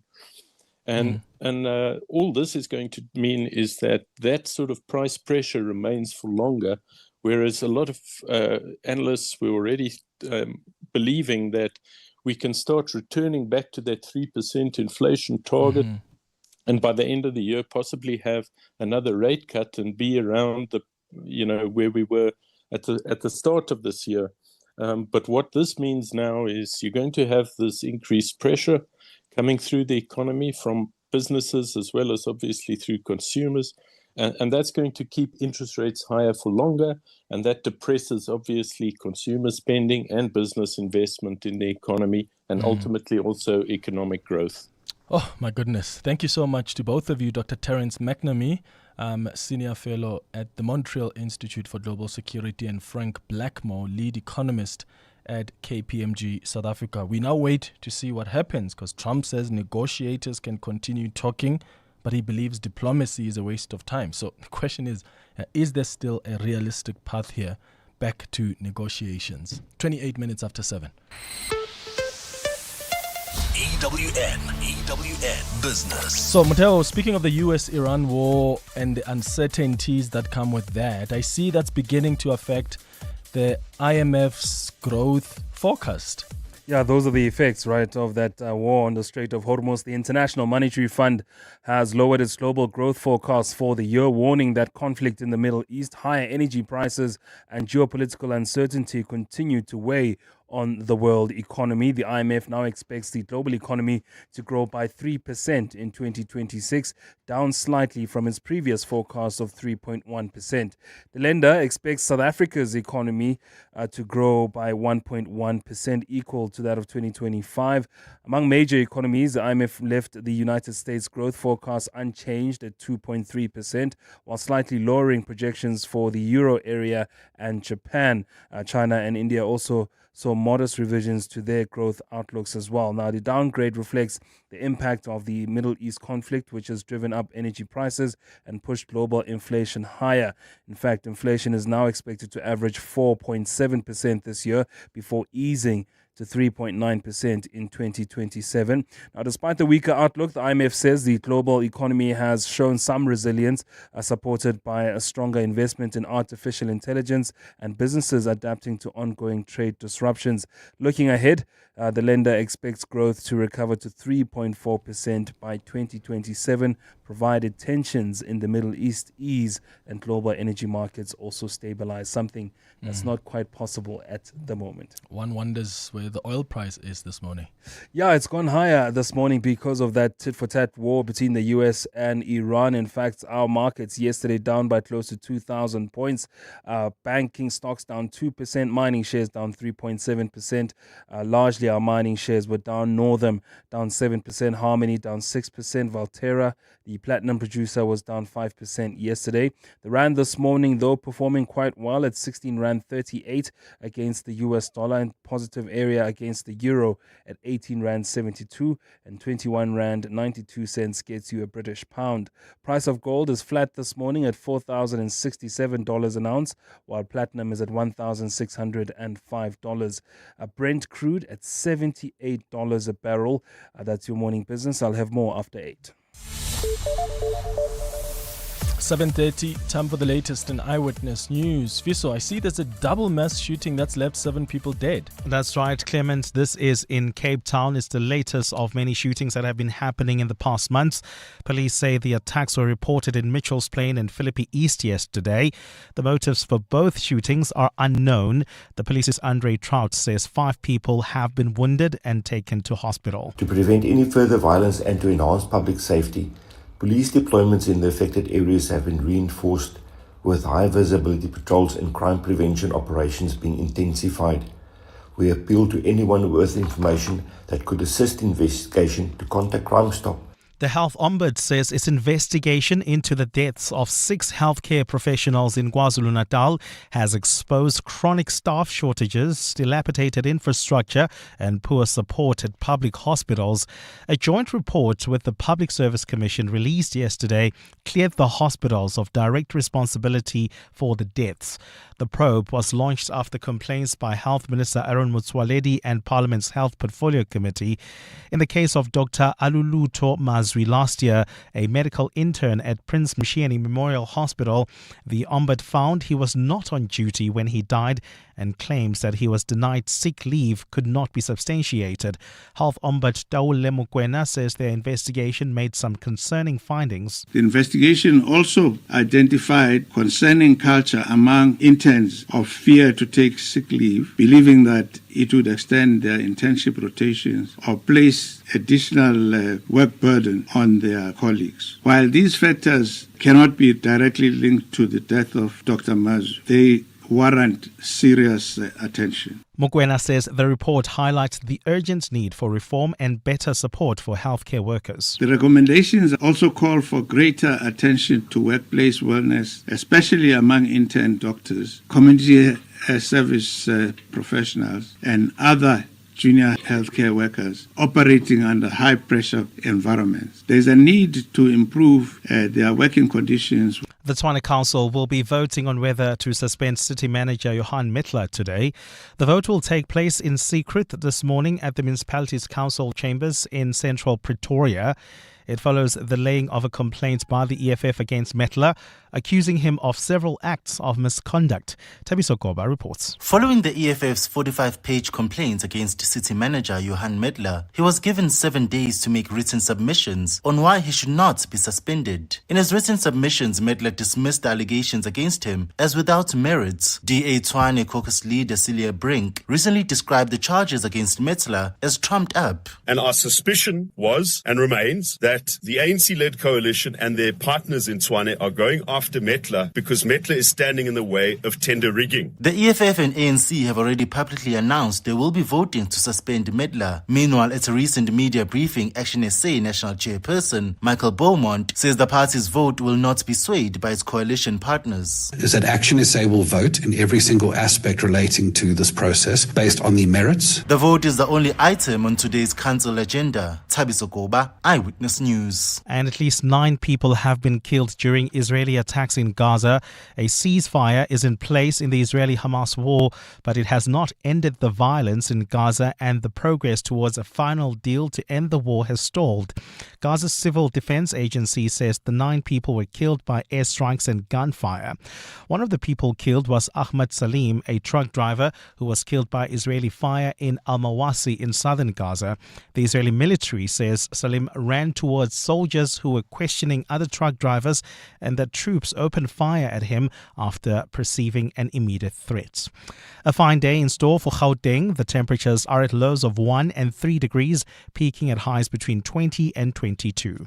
And in the traffic, we've got an accident in Bedfordview along the N3 South. It happened right near Van Buren Road, causing heavy traffic volumes coming out of the Giluli's interchange while traveling on the N1 North in the Roodepoort area. Do remember that we've got that car that has broken down and left its load along the road. This is on the N1 North between Albertina Sisulu Road and the 14th Avenue exit. The top story this hour, at least 7 people have died following the latest shootings in Cape Town.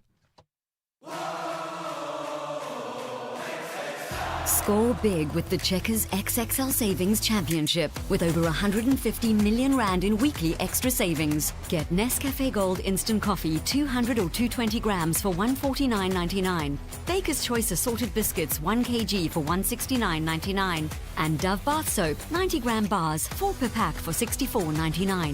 Valid until 12 July, only at Checkers. Welcome to Nando's Taste-Demonials. It's the flavor! Real reviews by real people. Dolly from Boertersig is vegetarian-ish, with a reputation to uphold. Here's what she whispered about the half chicken and a single side for $125. What? I don't eat chicken, but for Nando's, I make the exception. Well, good thing there's a salad on the side, for appearances. Of course, Nando's. Oh, what a place. If you're a fan of the beautiful game, you'll recognize this.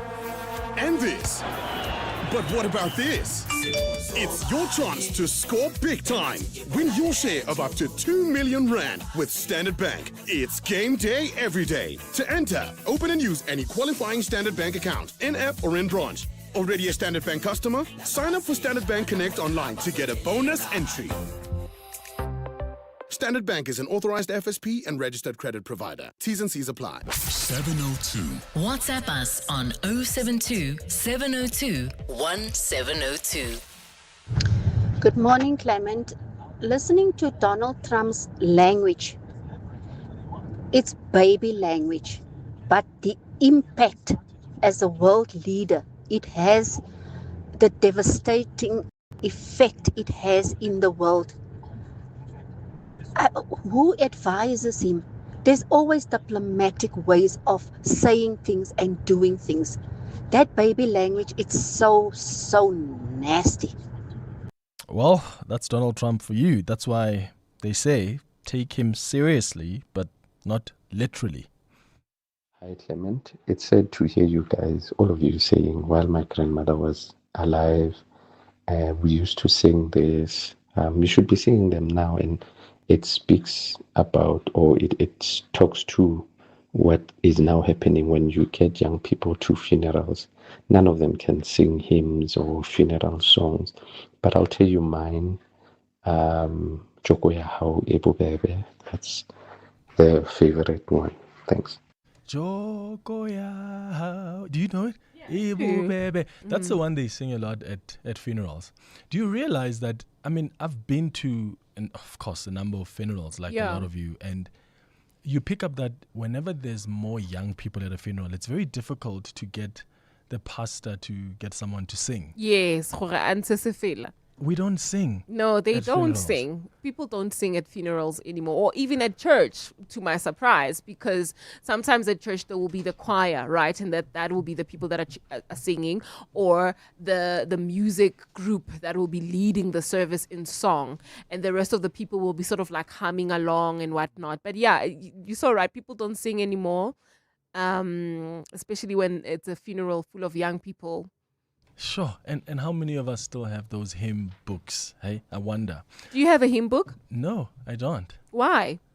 Because I've never really actually even used it when I was a kid. I mean, when we used to go to church, when I was young, we used to go to the Catholic church. Mm-hmm. And we would just sing when we were there, and I would look at my mom's hymn book. Yes. Or whoever I'm with at church. But then growing up, I don't remember ever having a relationship with the hymn book like that. But I knew the songs. Like, we're talking with Palesa Lala Hunna is quite a famous hymn that I remember. Joko ya hao is quite a popular one. So I've been asking you this morning if you've got those hymns that you listened to growing up and they still resonate today.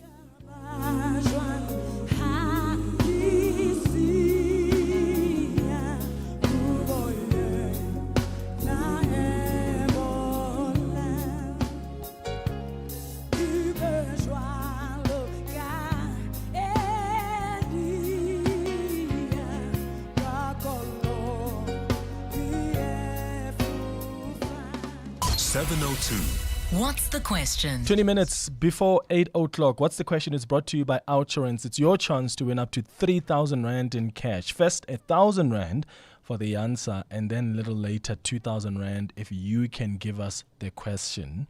It's very easy. All you have to do is SMS out to 45142 now, and you could save on car insurance. If you don't, ask Outsurance for 500 Rand. So today's answer comes from Francis, who is calling us from Alberton. Francis, how are you? I'm good. You, Clement? I'm all right. Please give us today's answer. Every breath you take. Okay, so today's answer is every breath you take. And Francis, have you recently requested a quote from Outsurance? Yes, I did, Clement. Oh, guess what, Francis? Congratulations to you, my friend. You have won yourself 1,000 Rand in cash thanks to Outsurance and 702. All right, so Francis says the answer is every breath you take. If you know what's the question, you can be the 7th caller right now on 011-883-0702. T's and C's on primemediaplus.com. EWN Sport. Good morning, Cindy Paluta. Hello, Clement. So it's the Springboks versus Scotland this Saturday. Yes, at Loftus. 5:40 is the kickoff time. Both teams come into the Nations Championship match off the back of bonus point wins.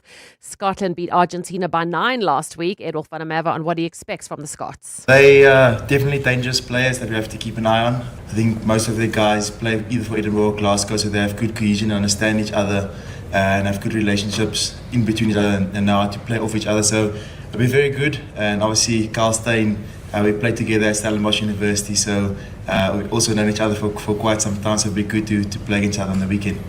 The All Blacks are still without injured Burden Barrett to face Italy. There's 5 changes to last week's side. Vai returns. Wallace Atiti at blindside flanker. Terrell Lomax starts. With wing Leroy Carter replacing Caleb Clark. Centre Billy Proctor replaced Quinn Tapia. There's 2 debutants on the bench. Forward Anton Segner and wing Josh Moorby. At Wimbledon, Britain's Arthur Frey beat Kaboli 6-4, 7-6 and 6-love. He's through to the semi-finals. Yeah, I've always believed in myself and believed that I could be a top player in the world, but obviously semi-finalist of Wimbledon is something else. I've taken it match by match. I haven't looked ahead. I've just played every match as it is, and yeah, here I am. Frey will play Zverev, who beat Fritz 6-4, 6-4, 6-2. On the women's side, Kustik beat Paulini 6-3, 6-2, and will play Noskova. And at the Tour de France, stage 4 was won by Olaf Koij. The yellow jersey stays with Torsten Treyen, who's 8 minutes ahead of the defending champion Pogačar. Pogačar managing to close that gap by 5 minutes.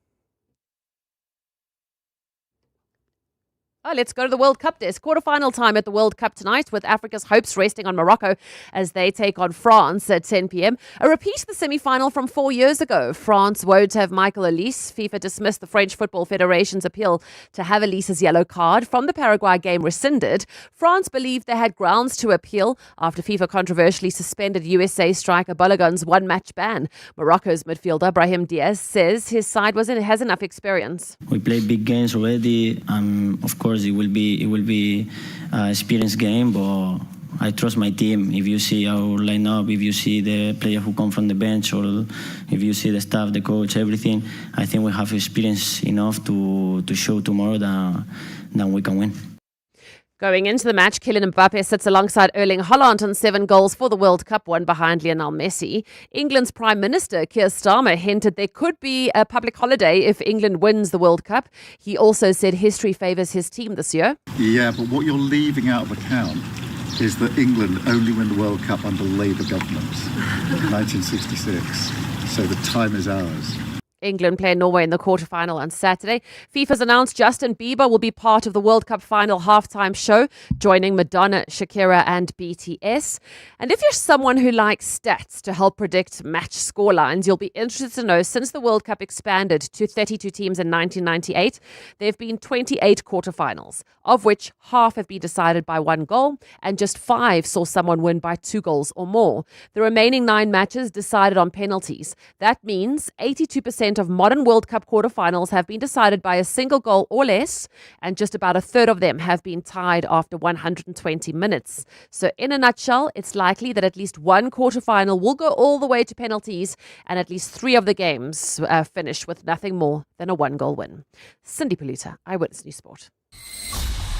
EWN Traffic. 15 minutes before 8, this EWN Traffic is brought to you by Outsurance. SMS out to 45142 now and you could save on car insurance. If you don't, ask them for 500 Rand. Amo, how are we looking? Well, we still have got delays on the N1 North Clement. This is between Gordon Road and 14th Avenue. That's due to that bakkie that lost its load along the route. About a 20-minute hold up. Please try to avoid this one. While traveling on the Mike 1 North, we've got a bit of a stop and go between Boyson's Road and Empire Road. Obviously, that's due to peak time delays. In Bedford View, queuing traffic on the N3 South between the Kiludis Interchange and Van Buren Road. That's due to an accident along this route. And then in the city of Tshwane, we've got some issues along the N14 North. This is between Littleton Road and the R101. And there's also slow moving traffic on the N1 North right at the Flying Saucer Interchange. Do expect about a 15-minute hold up there. We'll have more updates. Do stay tuned. There's more EWN on air, online, and on the EWN app. 15 minutes listening to your favorite radio DJ goes by quickly, right? But 15 minutes stuck in traffic feels like forever. Thankfully, the Outsurance pointsmen are here to save the day.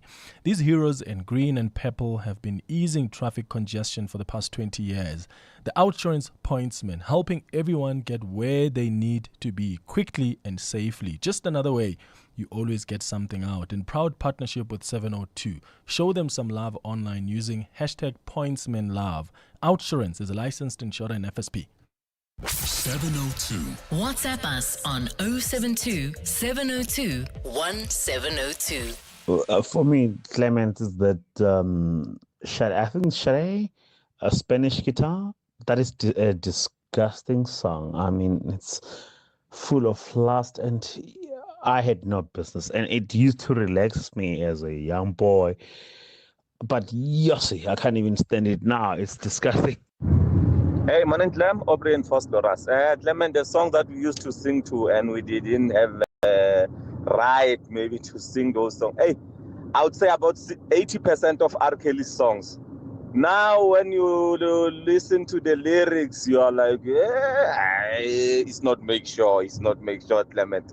90% or 80% of R. Kelly's songs, I corner. Thanks a lot, Clement. Cheers, bye. Clement.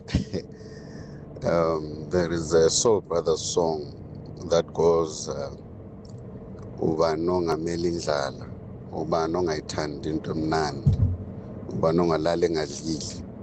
I used to sing it like you can't believe when I was young. Now that I'm old, I'm understanding everything that they meant and how the adults allowed me to sing it. Only God knows. MJ, Joburg. Yeah, some of the songs we used to sing, hey? But also, as a kid, why were you singing Spanish guitar? It was the song that was on the radio. I'll play you like a Spanish guitar? Clement, if your parents are playing a song in the car and you are in the car with the parents and this song happens to play, it's a sing-along and they are also singing along. You're not registering what the lyrics are saying. You're just singing along. Parents, careful what you play in front of your kids. 702. What's the question? All right, so what's the question brought to you by Outsurance? Earlier on, we got a call from Francis who gave us the answer, and the answer is every breath I take. And now on the line, we've got Leon who's calling us from Uppington. Leon, if today's answer is every breath I take, for 2,000 Rand in cash thanks to Outsurance, please tell me what's the question. Hi, Leon. Hi, Clement. Yes, Leon. What's the question? Go ahead. What is the name of the song that made it to the U.S. The U.S. top 100 on this day in 1983? That is correct, the song, Leon. Yes, the song by Police. Okay, that is correct, yes. Leon. That is correct. Every breath I take. On this day in 1983, the Police topped the US Billboard Hot 100 with Every Breath You Take, where it remained at number 1 for 8 weeks. And that's why we've actually been talking today about some of the songs we used to sing along to when we were young that we had no business singing. And this is one of those songs because contrary to what we believed as children, this song is actually about obsession rather than affection, because you can hear the narrator, they're constantly watching his former partner and he's unable to move on. So a lot of jealousy and possessiveness there. Congratulations to you though, Leon. You have won 2,000 Rand in cash thanks to Outsurance and 702. Now, everyone's had the anxiety of wondering if their insurer will pay out their claim. But with Outsurance, you've got peace of mind. The Ombudsman, an independent body that rules on complaints, confirmed in their 2025 annual report that Outsurance had the lowest overturned ratio of complaints received. So, switch to Outsurance, the insurer that consistently delivers on what you need insurance to do. 08600 60,000 is the number to dial, or visit outsurance.co.za today. Licensed insurer and FSP. T's and C's and information online. 702. WhatsApp us on 072 702 1702. Good morning, Clement and the team. I think that would be a game that I would want to bring back. We used to call it Blackies. I don't know how to explain it, but where, there's a group of you pack like your old cans in the street on top of each other, and then one must throw it, Yeah, that was a great game growing up, especially when the elderly people during school holidays, the ladies that don't go to work, when they get involved and they play, almost the whole street will play back in the day. Yeah, so we used to call it Blackies. Kids don't play it anymore. Morning, Clement. This is Ronnie from Foy's. Welcome to the Eddie Club. The game that I would like to see my boys playing, I have 2 boys. The game I would like to see them play is the hide and seek. We used to enjoy that game when we grew up. But these days, these boys, when they are not in front of a TV, they are on their phones. That's the only thing that they know. Yeah. Do you remember hide and seek? Yeah, I do remember hide and seek. I mean, we still play it with our kids in the house. Yeah, when they hear you come and they're like, let's hide for mama, and they run away or they hide and you can still see their feet, but you have to pretend that you can't see them. Yeah, that's another interesting one. It's 8 minutes before 8. 702. 702. What's gone viral? With Kabazela. Kabazela, good morning. You well? I'm all right, Kabazela. How are you doing? Good. Yeah, no, I'm fine, thank you. I can't complain. Yeah, super duper, man. What do you have for us today? Well, I came across this video of a guy, Kevin O'Leary. He's a multi millionaire, very good businessman, and he's been on Shark Tank USA, giving advice to entrepreneurs, etc., etc. But he talks about when he's invited to somebody's house, and when he takes a gift, he'll make sure that he kind of, does a little bit of research, who it is, what they are. So if they're a wine drinker, he's not going to just take, as in his words, industrial junk. He's going to take a really bespoke wine, something that he has in his cellar, and give it to them. Now, I mean, he's a bit over the top because, that's next level stuff in terms of if you're a billionaire, right? So $5,000 a bottle of wine is not cheap change and not something you would just give away lightly. But he does, because that's the circles that he would move in, right? So let's take a listen to what he says, and then when we come back, we'll chat about gifting if you go to somebody's house. You have to read the room, because what often happens is if I'm going to someone's home that I know is really into wine, I'm going to bring a bottle from my cellar. That's worth how much? They're not going to open it. It's going to be worth, my most expensive wines are about $5,000 a bottle. They're Burgundian wines. They're DRCs.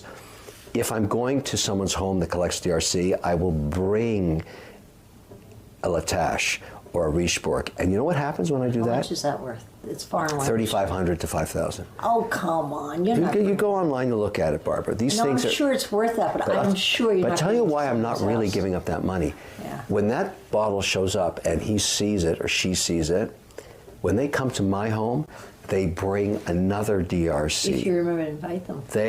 Of course I do. I want my $5,000 back. They know they can't pull one over. They can, but that's how the wine game works. Hey, interesting. Yeah, so next time, if you come to my house, please, bring a DRC. Yeah, I don't know, man, Jonathan, because, if I have a vintage Tatinga bottle and I paid quite a fortune for it and I got it in France, why am I taking it when I'm going to visit Amo? Or anyone, for that matter. That's a precious bottle. You want to keep it in your house. And I'm not suggesting take just cheap bottles, but I don't know if I want to take the most expensive bottle of wine or champagne to someone's house because, they appreciate wine or champagne. Well, I suppose it depends on who the guest is, because he was saying that if they come to him, they'll bring him one. So, in other words, he's getting it replaced because, they're both wine collectors. Oh, I see. But let's say in general, Amo invites you to her house for a braai or a dinner. Are you going to rock up to her house with maybe something that you're going to drink or whatever it may be, and a gift for her? Or do you just rock up on your own, with whatever you're going to drink that night? So do you, when you go to somebody's house, if you're invited, do you come with a gift? And what do you give? Yeah. And is it a thing like every time? So let's say you and your mates, come to my house next weekend and, the following weekend it's mine. Do you always have to come with a gift or something? No ways, guys. Not in this economy. If I'm coming to your house for the first time, sure, you'll get a bottle of something or flowers. But if it's the second time and many times after, I'm just rocking up by myself. Yes. Yeah. But there are those who come. There are those who every always time come. They never come empty-handed. They'll either bring a small little box of chocolates or nice. Maybe even a $100 bottle of wine or whatever it may be. So let's put it out there. If you come to somebody's house, if you're invited to somebody's house, do you always rock up for a gift? If you do, what do you give? And what's the nicest gift somebody has given you when you've invited them over for dinner? Yeah, please send us your WhatsApp voice notes or give us a call on that. And then we're also looking at how to teach our children about winning and losing. This is an important one, right? So if you have toddlers and you're playing games with them, whether it be board games or running in the garden or PlayStation, whatever it may be, do you let them win or do you beat them and teach them lessons? I think there's a fine balance there, right? So I came across this video. We're not going to play the audio because the child is just really, really dramatic. They're playing a board game, him and the dad, and it's a card game. And then the dad says, if I pick up a 2, you're going to lose. And eventually he picks up the 2, and the kid sees that he loses, and he has a meltdown, proper meltdown. Like, unbelievable. And he just carries on crying and crying and crying. So, you know, it's part of growing up. But when it comes to winning and losing, how do you deal with that with your children? Yeah. How do you teach your kids about winning and losing? Give us a call or send us a WhatsApp voice note on 072 702 1702. Kabazela, thank you. 702 Feedback with Rupfiwa Kone. Rofpiwa, good morning. Good morning, Clement. What feedback do you have for us? Well, the feedback today is coming through from the listener is about the games they wish we could bring back. And a lot of listeners are saying that their children are stuck indoors, and it is very, very important that we as parents and grandparents and aunties and uncles actually teach these kids. Imagine these telling games. your kids about marble, or this is how you play the ghetto. They're gonna tell you, "Oh, my hands are gonna be but dirty." once they get into the feel of it and they start enjoying it, they actually start realizing, well, these games are better than us being stuck in front of the screen the whole day. So listeners are advising that, guys, let's play with our kids. Let's make sure that we expose them to the games we used to play because they were good for us and they will definitely be good for them. And also, listeners are reacting to your question about music that they used to sing at a young age that were a little bit inappropriate. And we have a little bit of a mix for you. Let's take a listen. Might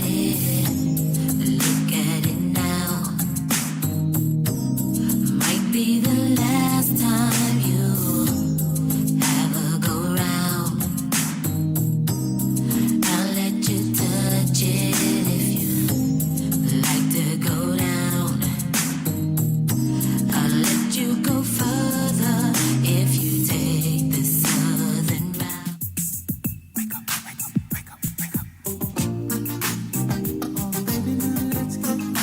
That was very naughty.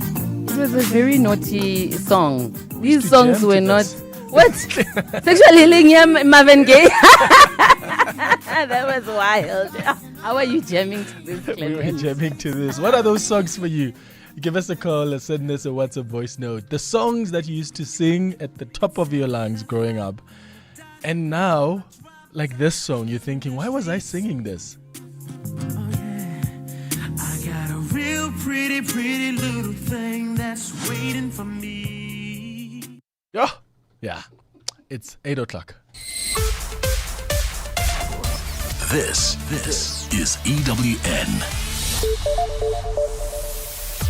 Imogen Mashazi and other Ekurhuleni bosses are expected to appear in court, and MPs weigh in on Treasury's punishment to poor-performing municipalities. Good morning, I'm Sfiso Zulu. It's emerged that former disgraced Ekurhuleni municipal manager Imogen Mashazi is among 4 of the city's employees who've been arrested. The group, including the Metro's head of legal services, Kemi Bihari, was arrested yesterday by the Commission Recommendations Task Team. They are all expected to appear in the Germiston Magistrates Court this morning, and EWN understands the arrests are part of an investigation into alleged corruption at the municipality. Nkosikona Malingamnisi reports. So we're going to have to make a decision how we run this. You are either with the commission and you are testifying before the commission, or you'd like some time to attend to your phone. Which I'm is trying going to get be? information from my phone. It's no laughing matter now. The net has closed in on some of those entrusted with protecting the interests of the city of Ekurhuleni. EWN has reliably established the identities of those arrested. Among them is Head of Legal Services Kemi Bihari, who is alleged to have shielded suspended senior Metro Comp Julius Mkhwanazi from disciplinary action. The Madlanga Commission heard evidence that Bihari allegedly ignored recommendations from police watchdog IPID to charge Mkhwanazi over claims he authorized the issuing of blue lights to alleged underworld figure Vusumuzi Kat Matlala. Mashazi and the 2 other suspects are also alleged to have played a role in protecting Mkhwanazi, who is facing separate legal challenges, including allegations linked to an impersonation scheme. Or see Khona Malingamnisi, Eyewitness News. The Madlaga Commission will resume with public hearings this morning, a day after a closed session. The Commission heard testimony from a businessman identified only as Witness M yesterday, who gave evidence entirely in camera. The witness testified about his involvement in one of the botched drug busts that forms part of the Commission's investigation. Witness M cited security concerns as the reason for wanting to testify in a closed session. Alfred Mishwana has more. Witness M asked to testify behind closed doors, claiming his evidence would implicate several high-ranking and well-known individuals. He also told the Commission in his in-camera application that 2 suspicious vehicles had been monitoring his home in a gated community. It remains unknown what evidence he presented during yesterday's closed proceedings or whether a redacted version of his testimony will be released. With just under 3 weeks of public hearings remaining, questions are growing about whether the Commission has enough time to complete its work. Although it is still expected to submit its final report to the President at the end of August, the Commission has not ruled out requesting a short extension if needed. Alpha Ramshwana, Eyewitness News. National Treasury's decision to stop funding underperforming municipalities for a month has received mixed reaction from opposition parties and MPs as well as unions. The EFF has warned Treasury against pursuing a path that seeks to collapse the state while handing over decisions on the fate of the country to private sector and NGOs. But the chairpersons of the Standing Committee on Public Accounts and Cooperative Governance Committee have welcomed the move with withholding to funds to 69 municipalities. Babalondenza reports. The EFF says the decision by Treasury will not stabilize the economy or create jobs, but it will only deepen poverty, inequality and unemployment. The party says the solution is the creation of a capable, well-resourced, corruption-free developmental state that supports all of society. The MK party has also rejected the move by Treasury, arguing that it shifts the cost of maladministration onto ordinary citizens instead of the decision-makers who caused it. Rise Mzansi leader and Scopa chairperson Songezo Zibi says Treasury was justified. If anything, National Treasury has taken too long to act against these municipalities. They need to get their house in order. Trade Union Federation COSATU has also raised concerns about the unintended consequences of withholding funds as a form of punishment. The Union Federation says municipalities are in such bad shape that some basic services would grind to a halt. Babalondenza, Eyewitness News. And the United Nations has launched an urgent appeal for nearly $300 million towards Venezuela's earthquake relief operations. The death toll from last month's disaster has risen to more than 3,800. There's huge humanitarian need after one of Latin America's worst earthquake disasters left thousands of people homeless and thousands more still missing. In badly damaged La Guaira, families are still digging for bodies of loved ones in the rubble. UN spokesperson Stefan Dujarric has urged donors to help Venezuela. The addendum to the 2026 humanitarian response plan, which already required $632 million, will help the UN and our partners support the government-led response with food, shelter, health care, water, sanitation, hygiene assistance, and many other critical interventions. Gold is trading at $4,074.98 an ounce. The rand is at 16.37 to the dollar, 21.94 to the pound, 18.71 to the euro. Brent crude oil is at $78.85 a barrel. There's queuing traffic in the city of Tshwane along the N14 North. That's between Littleton Road and the R101. While travelling in Irene along Nelmapiers Drive and Main Road, we've got delays along this route. Please be on the lookout there. And in your sport, Morocco out for World Cup revenge, taking on France in the quarterfinals at 10 o'clock tonight. A repeat of the semi-final from 4 years ago. Springboks expecting Scotland to be a tough challenge on Saturday at Loftus. Junior Bok Kai Pratt has tested positive for steroids. And it's the women's semi-final at Wimbledon today, where first up, Goff against Mukova. A fine day in store for Gauteng. The temperatures will peak at highs between 20 and 22 degrees. The top story in EWN this hour, it's emerged that former disgraced Ekurhuleni municipal manager Imogen Mashazi is among 4 of the city's employees who have been arrested. EWN, in touch, in tune and independent. For the latest, visit ewn.co.za or download the EWN app. This EY Eyewitness News was brought to you by Outsurance. SMS out to 45142 now. You could save on car insurance. If you don't, ask them for 500 Rand. Outsurance can't improve your couch coaching skills. But they could improve the car insurance premium you currently pay. SMS out to 45142. Get a quote today, and if Outsurance can't save you money on your car insurance premium, ask for 500 Rand cash. Make that 1,500 Rand if you've been claim-free and with the same insurer for 3 years. Get a quote and get savings or cash. Either way, you win. SMS out to 45142. When it comes to car insurance, you couldn't be in better hands. Outsurance was voted News 24 Short-Term Insurer of the Year for 4 years in a row.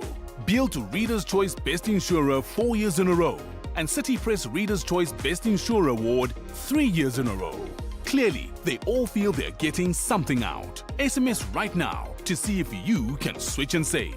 SMS out to 45142. That's out to 45142. Outsurance. Licensed insurer in FSP. T's and C's online. We're calling on Joburg to walk the inner city with us. In 702 Josie My Josie Walk the Talk.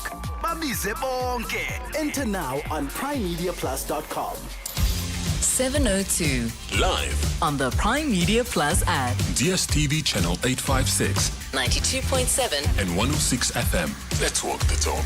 9 minutes after 8 o'clock. Dumelang, welcome. This is the third and final hour of 702 Breakfast with myself, Clement Manyatela, in for Bongani this morning. EWN reporting that Imogen Mashazi is one of those that have been arrested who will be appearing in court this morning. Remember, this is the same woman who admitted at the Madlanga Commission that action should have been taken against Julius Mkonazi because he shouldn't have signed the memorandum of understanding that led to Ket Matlala's vehicles being fitted with blue lights. But she's the same person who refused to take action against Mkonazi, even when IPID report was clear that Mkonazi abused his power and was dishonest. But what did she choose to do? She defended him in the media and said that the IPID report was rogue. But at the commission, she admits actually action should have been taken. I suppose what was even more shocking to me was how, as a witness at the commission of inquiry, she showed such disregard for the commission, but also for the commissioners. If you remember properly, even former President Jacob Zuma showed some respect to the state capture inquiry, as much as he disagreed with the inquiry and its chair and ended up walking away. Yake Kwinana as well, remember her? I mean, she comes close to Mashazi, but my goodness, Mashazi, I think, is quite unmatched when you look at how she behaved in front of the Madlanga Commission. Let's hope the NPA has a strong case against her. Let's walk the talk. 702. All right, 10 minutes now after 8 o'clock. We're taking your calls, your WhatsApps, responding to any of the conversations we've been having on the show this morning. Let's start with Neto, who is calling us from Randburg. Neto, good morning. Hi, Clement. How's it? I'm all right, man. I'm all right. What's that one song for you that you had no business singing growing up? Age ain't nothing but a number. It was written by R. Kelly for Aliyah. And Aliyah was singing the song. And when the scandal broke of R. Kelly, actually there was a message sent to us at that point in time. Yeah, sure. Yeah. I think actually after the scandal broke, I listened, I heard the songs differently to how I used to listen and enjoy them. I mean, that song written for Aliyah and age is nothing but a number. Just tells you everything, hey? It did. Yeah. I stopped listening to it immediately after that.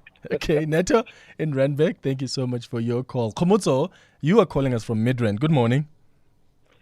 Good morning to you, Clement, and sure. so much to listeners. Yes. I was just making a comment on the interactive games when we were young. Yeah. Very interesting that indirectly so we're playing gymnastics indirectly. You remember Batia Tini and Legusha. So you would run around and jump and bend down. And those then make sure that we are always outside, we're always running, as compared to today that our kids on the gadgets, on the TV, which makes it very difficult for them to be able to go outside and enjoy. the scenario. What did we call that game, Khomotso? Ditini, or because you said it's Chicago now. Yeah. And you had to like really be fast. You must be able to jump to avoid the ball hitting you.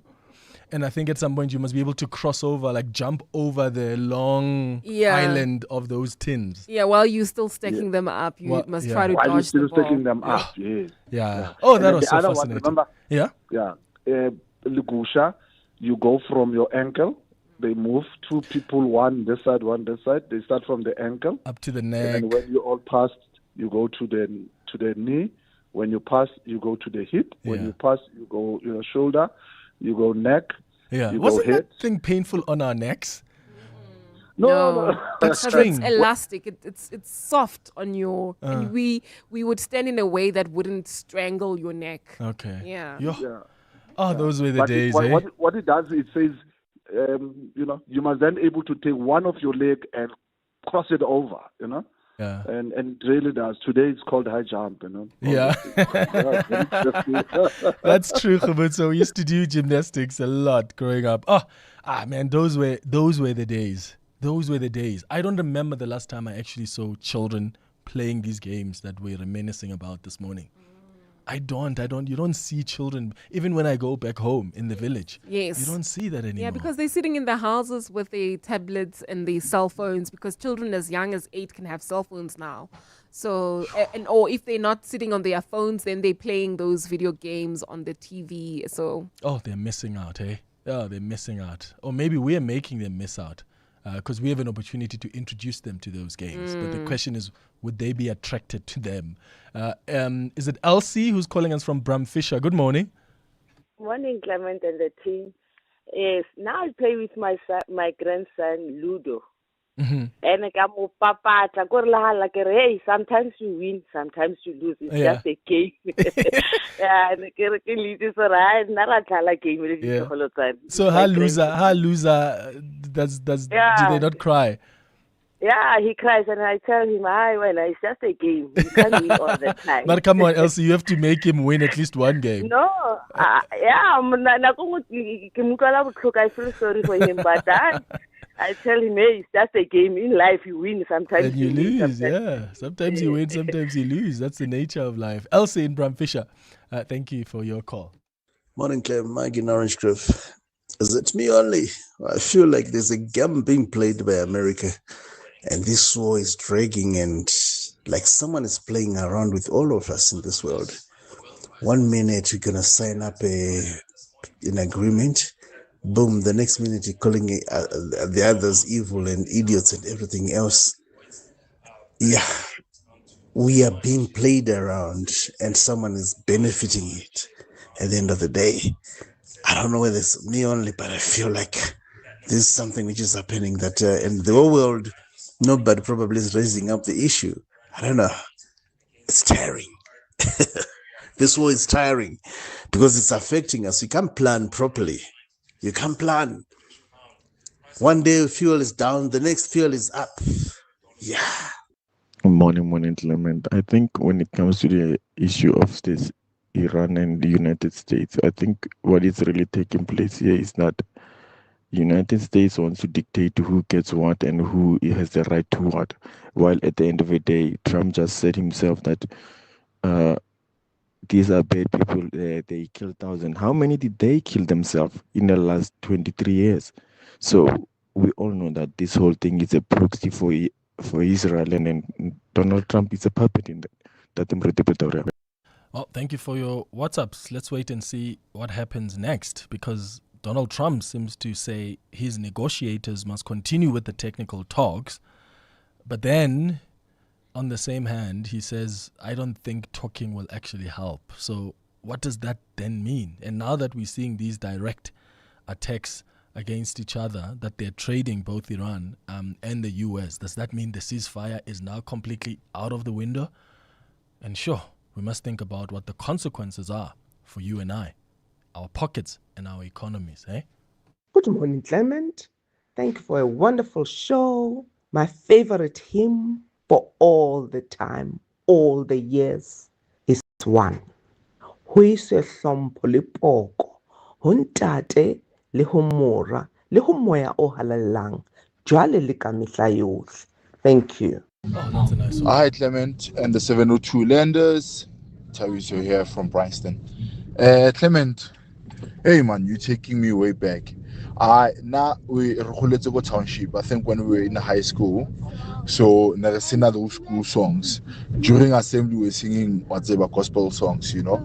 And I think that's how those songs are still intact with me. Because they are in the township. Those are the songs that we used to sing. My favorite one was Modi Morea Huboka Rea Huboka Rea Huboka Rea Huboka Renterera Bela Wena. Aye, those were the hymns. But yeah, Lena, no. Great show as always. Thank you. Hi, Clemens. I don't have the hymn, but one thing for sure is you speaking about young people not singing at the funerals. I think it depends where you are. I live in Johannesburg and I experience that a lot. But when I go home to a funeral in KZN, my gosh, I even think that, you know what, I'm losing a lot of things as I live here, because those people sing. They are choruses. You know, I don't know if you would know that people will always have a new song, whether it's heard from the radio or wherever, or people they created themselves. Believe me, people at home, they sing. Shem. They sing at the funerals. They sing at the gatherings. They always have new song, and everyone, young people, they sing. I think is our thing here in Johannesburg. It's Linda and Kailami. Thank you. Yeah, well, thank you so much, Linda, for your thoughts. So, what we're also asking you on the show this morning is whether if you are invited to someone's house, do you take a gift or do you have a standard gift that you give? And should you always take a gift when you go to someone's house? This is a question that we were asked by Jonathan Kabazela just before 8 o'clock. And Amoramela seems to believe that take your most expensive bottle when you go to someone's house. I disagree completely with that. Yeah, I didn't say, look at your shelf and take the most expensive one. No, the one you have in your house or the one that you would drink for yourself, that's the one you should take. But maybe I drink it for myself on my anniversary or because it's a special bottle. Or it'll break sitting there on the shelf. Or someone will trip it and it'll fall and it'll break and you will not have that experience. Because the whole idea is to make someone else experience what you experience when you drink the wine or the champagne. Yeah. Do you take stuff to people's homes when you visit I them? always do. My rule of thumb is to take things that I would normally consume myself. So I'm not going to buy anything that's cheaper than I would get. So whatever I would enjoy at home, I'm going to bring to your house. And it's in no way saying that you can't afford that thing. Yeah. Because sometimes it's read that way. So you bring alcohol here because you think we can't buy alcohol. Yeah. But it's just a gesture of appreciation for inviting me to your house. Yeah. Okay. Share what you take to some people's homes when you are invited. Call us on 011-883-0702. WhatsApp's on 072-702-1702. EWN Traffic. 21 minutes after 8 o'clock. Amo? Well, Clement, we've got delays on the M2 West. That's due to an accident near the Heidelberg Road exit. It's causing delays. Please be on the lookout there. There's also queuing traffic on the N3 South between the Kilulis Interchange and Van Buren Road, also due to an accident. So please approach with care. Traveling in the city of Tshwane, bumper-to-bumper traffic along the N14 North. So this is just as you come out of Littleton Road towards the R101. So heading towards the Pretoria CBD, please try to use the N1 North instead of the N14 North because you'll be stuck there for more than 20 minutes. We'll have more updates. Do stay tuned. There's more EWN on air, online, and on the EWN app. 702, The World View. With Adam Gilchrist. Adam Gilchrist, good morning. Whether it is a CCMA referral, problems with a mechanic, unfair blacklisting, or an uncontested divorce, Clientele Legal offers professional legal services to all South Africans. Our plans are affordable, and you receive up to 745,000 Rand worth of legal services per year. We cover civil, criminal, and labor-related matters. Our nationwide legal teams are standing by to support you 24 hours a day. Plus, all plans include a 5,000 Rand bail benefit. Join today.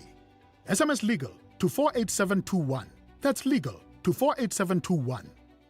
Clientele General is an authorized FSP and licensed non-life insurer. T's and C's online. Standard rates apply. CSIR International Convention Center has over 40 years of experience in hosting international, local, and national business events. This purpose-built venue is set on a tranquil campus in Pretoria East in the knowledge hub and science diplomacy capital, the city of Tshwane. Host your next business event at a venue where innovation meets experience. Visit csiricc.co.za for more information. The CSIR International Convention Center, where smart minds meet. Welcome to Nando's Taste-Demonials. It's the flavor! Real reviews by real people.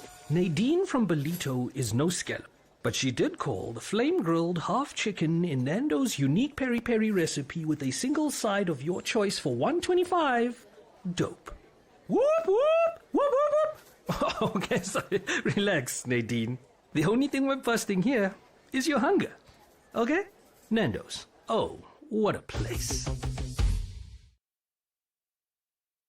702. WhatsApp us on 072 702 1702. Clement Manyatela, good morning. And 702 lenders, I'm Sipati Wahamojise, my second time on this show, but I'm always listening to this. My hymn from when I was still young, my grandmother's hymn, Koholetseko Methodist Church. Ke na le modisa ke tla be ke tlhoka eng le gona no is still my hymn mo di feelings tsa Sione 111 di feelings tsa Sione. Thank you, bye. Wonderful. Thank you so much for sharing that. Keep your songs coming, hymns that you grew up listening to and hymns that are, they still resonate today. And the reason I've been asking you about hymns is that in the next couple of minutes, in fact, just before 9 o'clock, before we wrap up the show, we'll speak to award-winning artist Brenda Mtambo, who is returning to the hymns that shaped her with Amahubo Kakoko. It's a new live theater production inspired by the hymns, the prayers, and songs that shaped her childhood and the grandmother who raised her, which really does make me wonder what your favorite hymn is, and whether you've got a hymn that you grew up hearing that shaped your childhood and still resonates today. It's 25 after 8. 702, The World View. With Adam Gilchrist. Adam Gilchrist, good morning. Good morning, Clement. Let's start with this confusion around the ceasefire between the US and Iran. Is the MOU done or not? Because Donald Trump says it's over, but he also says, I'm going to speak to my negotiators, which makes you wonder what then happens next. Yeah, right. Yeah. You know what? Is it a ceasefire when you've got both sides launching missiles and drones at each other? We know this is now 2 nights. The US launching 80 or so airstrikes on Iranian targets on the first night, and then last night about 90 more were hit. 3 oil tankers were attacked originally by Iran, but they've also now themselves launched drone and missile attacks on US sites in Kuwait and Bahrain, and Qatar's also issued a security alert. So we've got quite a lot of tit for tat going on.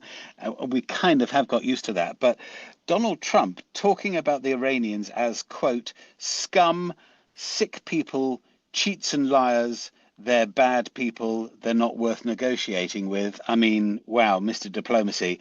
But then I guess we get used to that. And does this carry on indefinitely? Surely at some point they'll have to talk to each other, won't they? Well, let's hope so, because my goodness, none of us want to see this war continue. We felt the consequences and we don't want to feel more. Let's talk about this possible industrial action now in Australia. There are some people there who are protesting plans to introduce AI and automation at ports. Yeah, it feels like a long way away, doesn't it? But the implications could be interesting. The precedent could be interesting. So what we've got here is a port logistics giant of a company called DP World, who are bringing in more artificial intelligence and robotic automation Things like remote controlled cranes and driverless vehicles on ports and so forth. And according to the Maritime Union of Australia, they say 60% of their workforce, so thousands of dockers in Australia, could be put out of work. So they're demanding, first off, a guaranteed job and 28-hour working week, and saying that the company should not be allowed to boost its profits at the expense of the workforce. I mean, like that ever happens, Clement. Does anyone ever do that? Of course they don't. But DP World is a company that operates in 84 countries with 126,000 employees. It handles 10% of all global container traffic. So the implementation of AI, absolutely, and the pushback against it, this has connotations for a lot of places around the globe.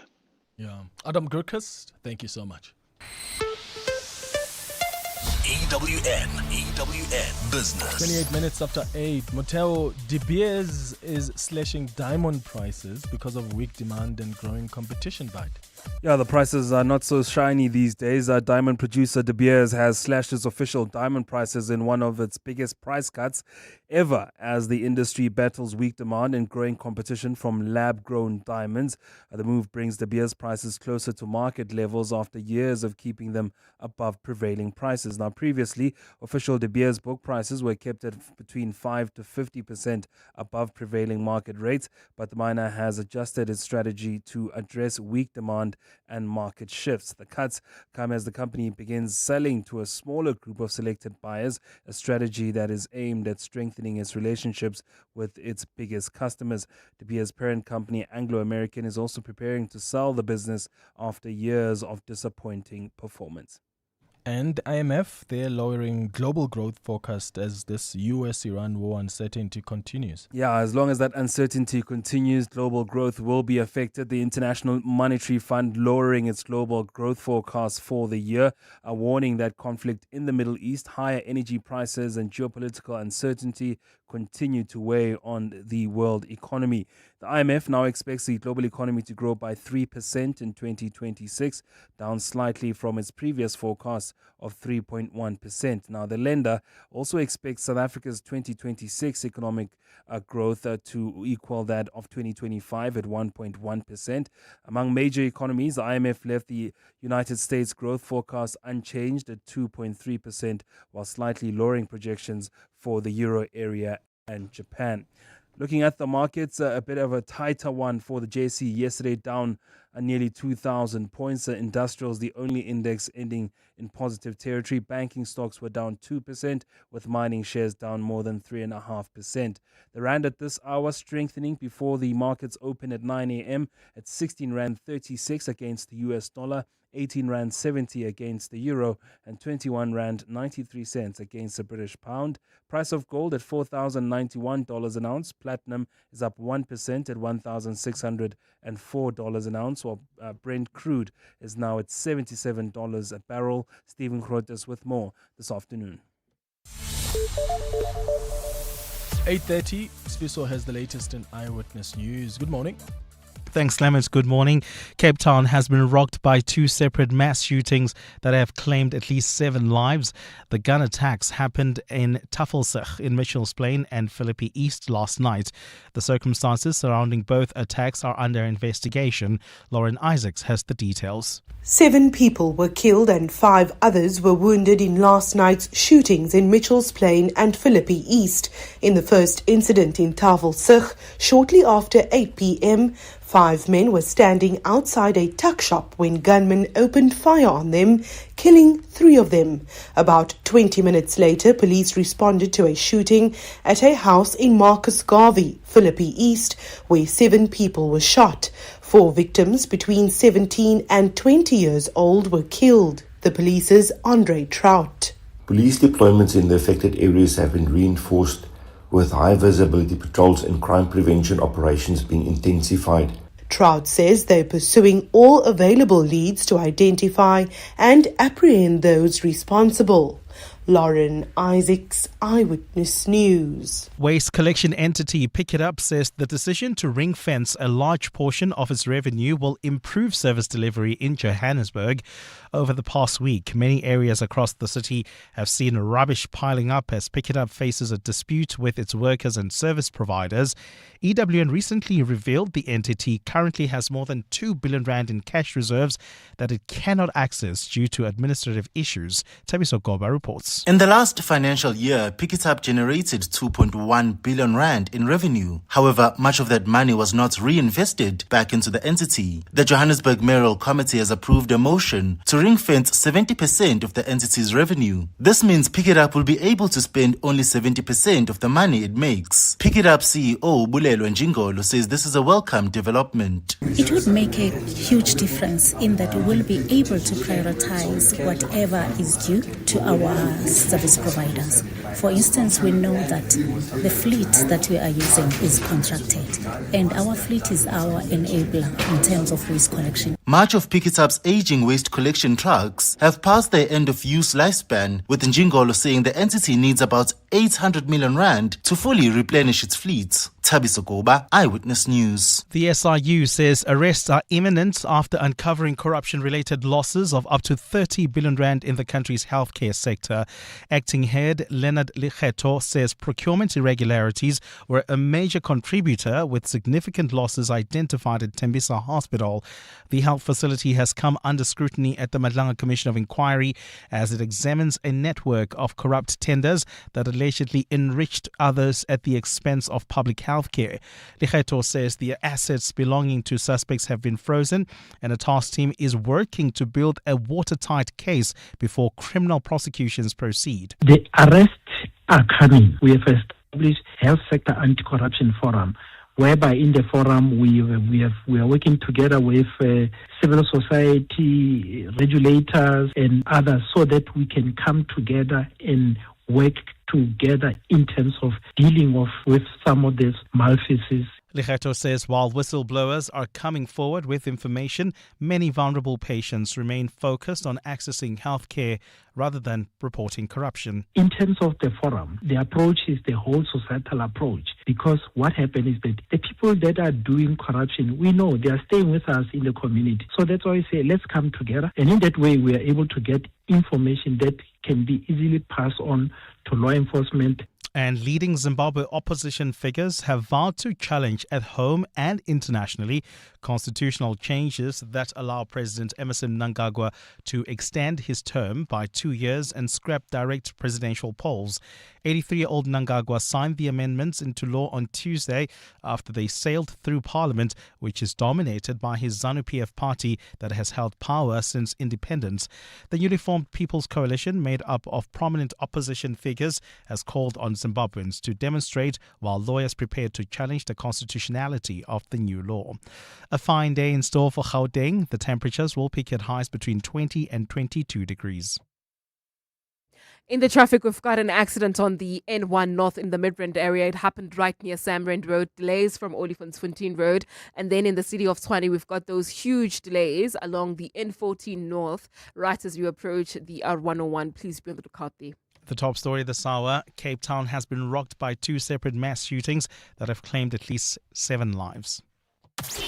What is special about this year's 702 Josie My Josie Walk the Talk is that it returns to where Walk the Talk all started, where we'll be walking in the inner city, celebrating the resurgence of the city of Johannesburg and celebrating the people who make it special. You should take part in this year's 702 Josie My Josie Walk the Talk because there's so much good stuff happening in the city of Johannesburg. The city is having a moment, and it's thanks to people and organizations who never stopped believing in the power and the magic of the city. So this year, I can't wait to be at the start of this momentous 702 Walk the Talk. I haven't been to Ellis Park in many, many years. So while I might not see you on the route, I'll definitely be at the beginning to see you off as you begin your journey through the inner city. To enter the 702 Josie My Josie Walk the Talk, go to primemediaplus.com and we'll see you there on the 26th of July.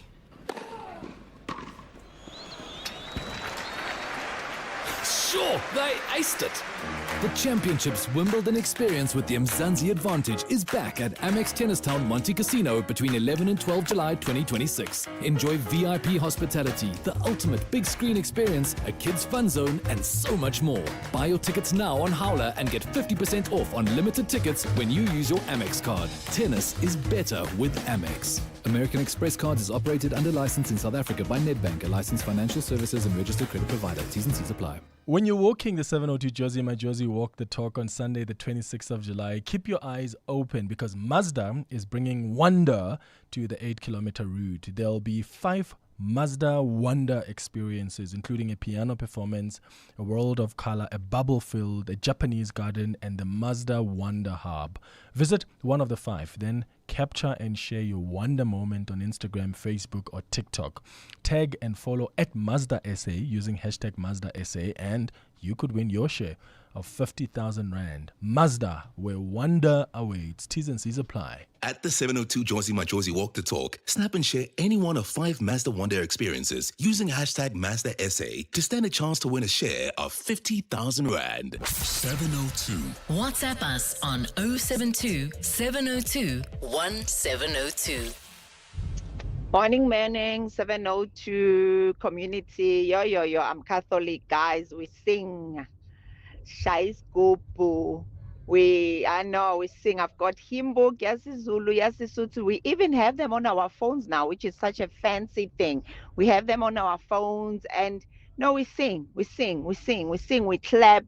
And I sit with my mom every Sunday. It is such a special thing. I know every Sunday I just go to where I grew up. I drive all the way just to spend some time with my mom. So yeah, I still sing. Thanks. We are from Box. Good morning, Clement. You know, because I'm a PK, singing at home was a norm. And the hymn book Hosanna is the hymn book that the NG Kerk and the URC people use. And that was our playbook. I promise you I can sing any song with all the stanzas. Jehovah, Morena wa rona, re ntse re phelela wena. It has 8 stanzas. I can sing them from A to Z, the way I know them. It's beautiful. Singing with meaning, it's also meaningful. So we're saying, ukuhlabelela kuyamthokozisa, odabukile makahlabelele. And that is one chorus I love. Yes, I remember that one. Oh, yeah. What a beautiful time down memory lane, hey? It's 20 minutes now, before 9. EWN Sports. Cindy Paluta, are you staying up to watch Morocco versus France tonight? At least the first half. At least. At least the first half. I kind of feel like, no, actually, I say that, but then I think of the Argentina-Egypt game, and it's dangerous to say, well, you'll kind of know at halftime where the match is going. No, you won't. But we've seen them go head-to-head together before, hey? 4 years ago. Yes, that's right. Got great memory there, Clement. Morocco and France played in the semi-finals 4 years ago, where France won 2-0. So Morocco not only carrying their African continent's hopes, are also seeking revenge. Kickoff tonight is at 10 p.m. Midfielder Brahim Diaz has yet to score a goal at this World Cup, but says that's not important. I want, but the most important, like I say, is not about individual, it's not about me, it's about the team. I don't mind if another one play the Asia, another one score. What I want is to win, and yeah, if I can give assist tomorrow, it will be great because it means I have the team to try to win. Springboks taking on Scotland this Saturday. Scotland beat Argentina last week, so Edwin van der Merwe is expecting a tough one. They are definitely dangerous players that we have to keep an eye on. I think most of the guys play either for Edinburgh or Glasgow, so they have good cohesion, understand each other, and have good relationships in between each other and know how to play off each other. So it'll be very good. And obviously, Carl Stein, we played together at Stellenbosch University, so we also known each other for quite some time, so it'll be good to play against each other on the weekend. Junior Buckeye Pratt has tested positive for an anabolic steroid. The 18-year-old was part of Rassie Erasmus' first alignment camp in February this year.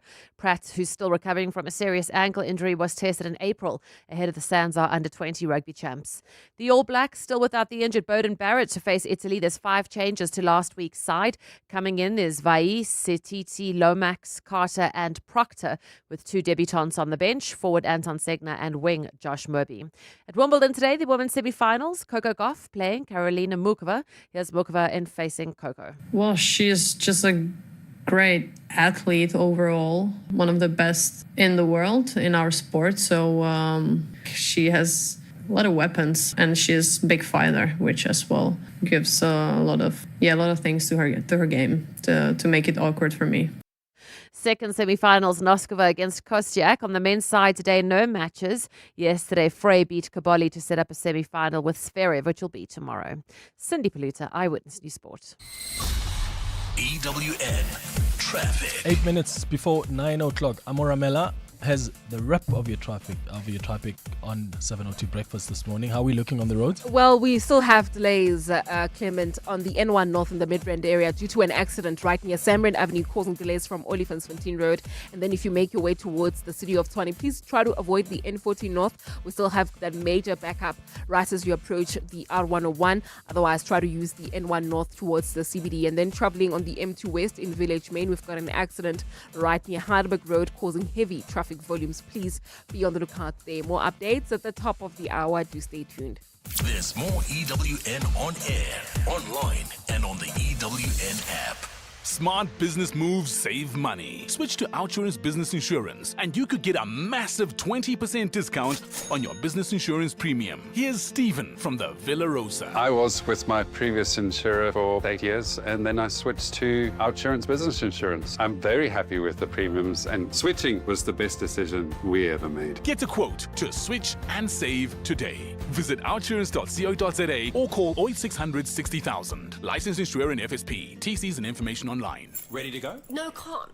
Your mother raised you. She can look after him for one day. But he's just your baby. He's 7. Just your baby. I've packed his favorite toy and blanket. Okay, just grab his Hills food.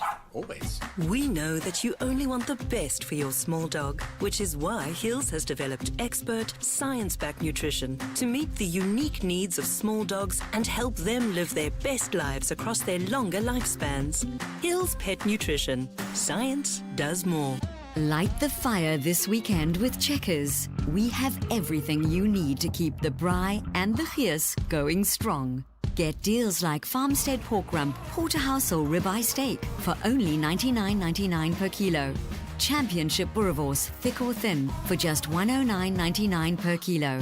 And Simple Truth lamb riblets for only $179.99 per kilo. Valid until 12 July.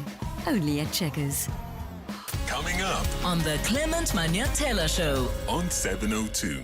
It's 15 minutes now before 9 o'clock. Bratibos is here to tell us what's coming up between 9 and 12. Good morning.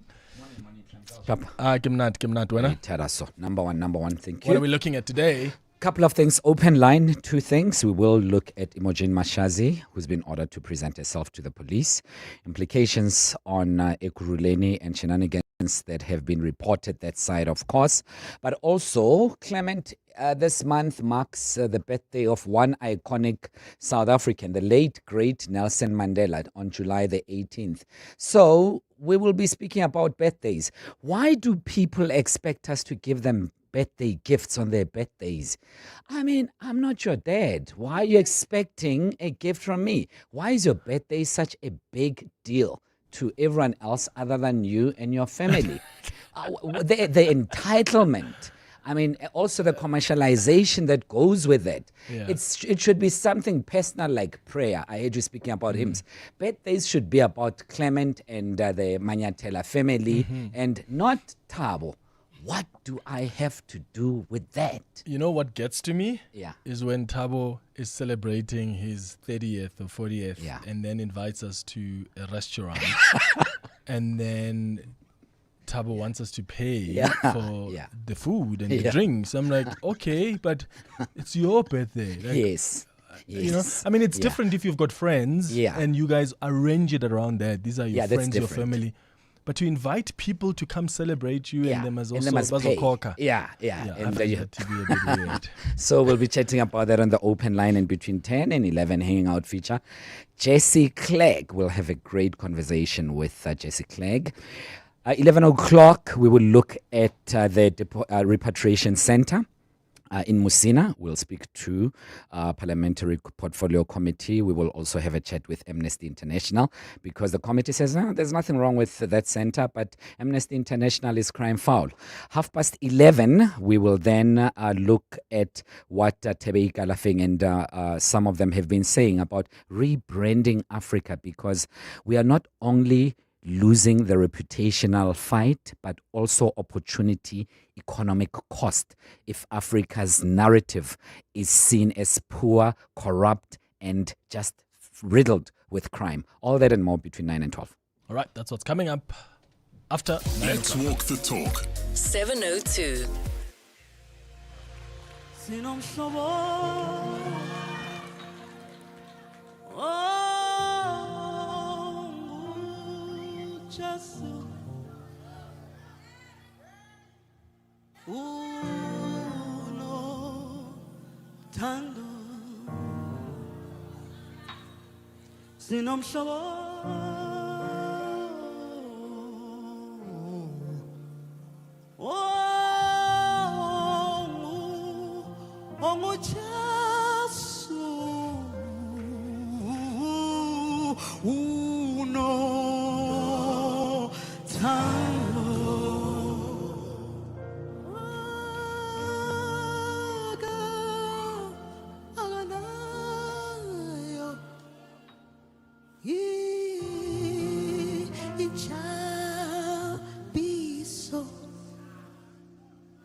Oh man, come on.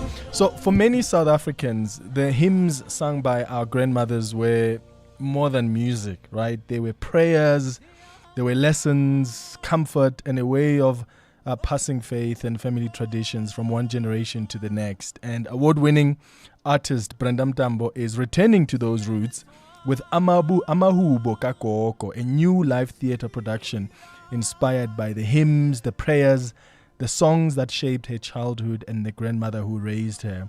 And I mean, you've known her doing some gospel songs. You've seen her on Joyous Celebration as well. And I'm certainly excited that we're going to have a full gospel album from Brenda Mtambo. Brenda joins us now in studio. Good morning. Good morning, Clement. How are you? I'm all right. It's so good to see you. Oh, man. I'm so excited to be here. So, Amahubo Kakoko is inspired by your late grandmother. Mm-hmm. Why is now the right time to tell the story? My goodness, you just articulated very well when you were explaining just what does Amahubo mean and the hymns mean and what do they represent, the legacy of our people who came before us, just the culture. They are also part of the culture, heritage, you know. There are messages behind the hymns. Amahubo Kokwami, I came because I was healing. It was during my healing journey where I was looking for a space where I can find this healing. And then I heard a song which is and I remember my grandmother. I remembered that this song used to be that song when we were praying, and Ukoko had a very deep voice, and then she would sing these songs, and we'll feel a certain kind of way at home. And I've carried the songs with me, and I've gotten healing through these hymns. And then I release these hymns, and I find that everybody else can resonate, and everybody else finds home within these songs. You know, they remember, but also they feel like it's something that can still carry them in this day and age. In fact, when we started the show at 6 o'clock, I've been asking the listeners to send their favorite hymns, and if they've got hymns they grew up listening to that shaped them and they resonate with, and there's so many voice notes who've come of people saying, oh, I remember this one, my grandmother used to sing this one. And for some reason when we hear them, it takes us somewhere, to a special place. So tell me then about this experience you're curating at the theatre. You described this as more than a concert. So what kind of experience are you creating for the audience? What can we expect?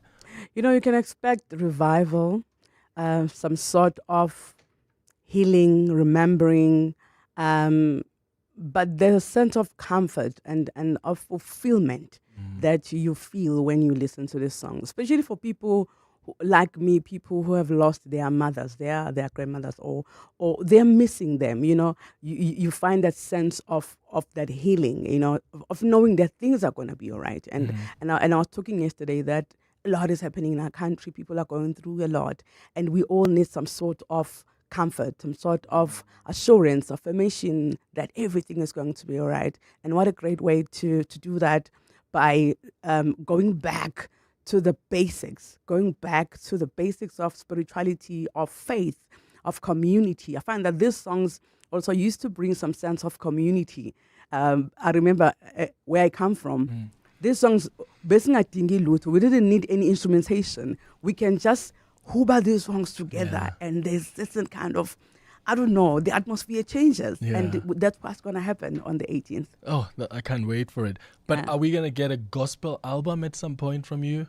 You know, guys, you guys been pestering me and for 10 years. 10 years. Everybody been asking me, Brenda, when are you releasing your gospel album? I've been writing because I'm in that space now where I feel like I've been isolated to, you know, the isolation that I've experienced was for my own growth. And I think I've experienced that. And I've been writing certain like spirit-filled songs that I'm releasing. I'm going to be performing them for the first time also on the 18th, and I'm excited. So there is a gospel album coming this year for sure. I'm looking forward to that because, you know, one of the things about you, and I mean, you know how big of a fan of you I am. I've got all of your albums. I know all of the songs. I sing along to all of them.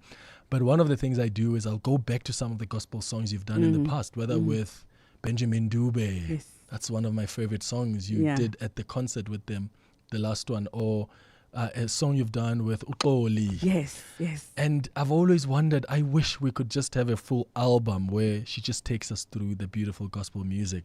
So tell me, because you've had a successful career with, you know, the Afro soul genre of music. So why do you think you are drawn back to gospel roots? Is it because of the time you've taken, that time of isolation? Why have you been sent back to this gospel route?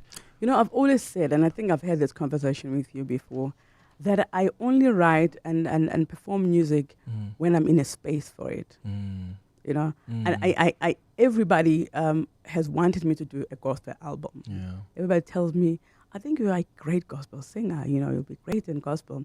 But I was not in that space at that particular moment. I needed to be broken the way that I was broken to find myself leaning and having something great to say. And I feel like I've got so much to say right now. The impact that God has had into my life, how I've experienced Him for myself. So I'm able to articulate everything that I have to say. So I have a full body of work that I can back up right now. And I'm ready for it. And I'm not deriving and moving away from who I am, because I feel like God can use us in multiple ways. You know, we can do so much. You could be an MC, because you just have it in you. And I'm just operating in that space right now. So I'm not living my jazz and my Afro soul stuff. You better not. I'm not. I'm not. But also, Yeah. I am tapping into the Yeah. spirituality and into my faith and releasing this music. I love that. How have you reimagined some of these familiar hymns? Because, you know, when you do them, and I think that's a good thing about you, it is somehow you're still respecting, you know, that tradition and Yes. that texture. Yes. So you're not completely turning it around upside down. So course. what was the intention around how you're going to approach these familiar hymns? I didn't want to sound like someone else, as you said. Like I have my own way of presenting music and my own way of how I arrange stuff. There's that authentic African foundation that you're gonna feel all the time with me, and I'm not moving away from that. That is the approach. But also just the music itself, man. I have an 8-piece big band that is accompanying me, and we are curating the songs in the most amazing way. That is still Brenda Mtambo. And I always emphasize that with my team, that I don't want to sound American. I'm not an American artist. I still want to maintain the uniqueness of my sound within the space of what we are doing now. Well, let's give them a taste of what they can expect on the 18th of July.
Oh my goodness. Amahubo Kakoko, the live experience. So you've got 2 shows? Yes. The 2 18th of July? Yes. That's at Emperor's Palace? Yes, the Theatre of Marcellus, Yeah. Emperor's Palace, and the 15th of August. You're taking it home? As the Playhouse Theatre. Ekaya. Yes. At Durban. Yes. Okay, how do people get tickets? Tickets are available at Web Ticket only. Only Web Ticket. Yeah. Or just email my office, hello@busamusic.com. But the information is available on my social platforms, Brenda Mtambo, on all social media spaces. Oh, Brenda Mtambo, you're incredible. It's good to see you. I appreciate And you guys. I can't Thank you wait so to much. see you on the 18th of July. Thank you so much. Thank you. That's Thank Brenda you. Mtambo. Don't miss Amahubo Kakoko, the live experience. If you're in Joburg, check it out at Empress Palace on the 18th. It's a Saturday.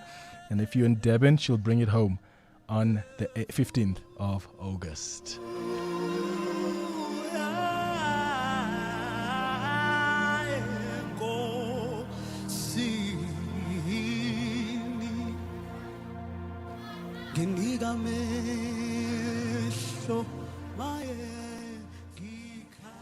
All right, and that's how we wrap up the Thursday edition of 702 Breakfast. And remember, as we gear up for the 702 Josie My Josie Walk the Talk, hosted by the City of Joburg on Sunday, the 26th of July, we're inviting you to help us make a difference this winter. 702 Weekend Breakfast with Gugs Mhlungu, together with MES Homeless Shelter, is running a clothing drive and would love you to be part of it. So if you have pre-loved clothing, warm jackets, jerseys, blankets, toiletries, or any non-perishable food items, please donate them.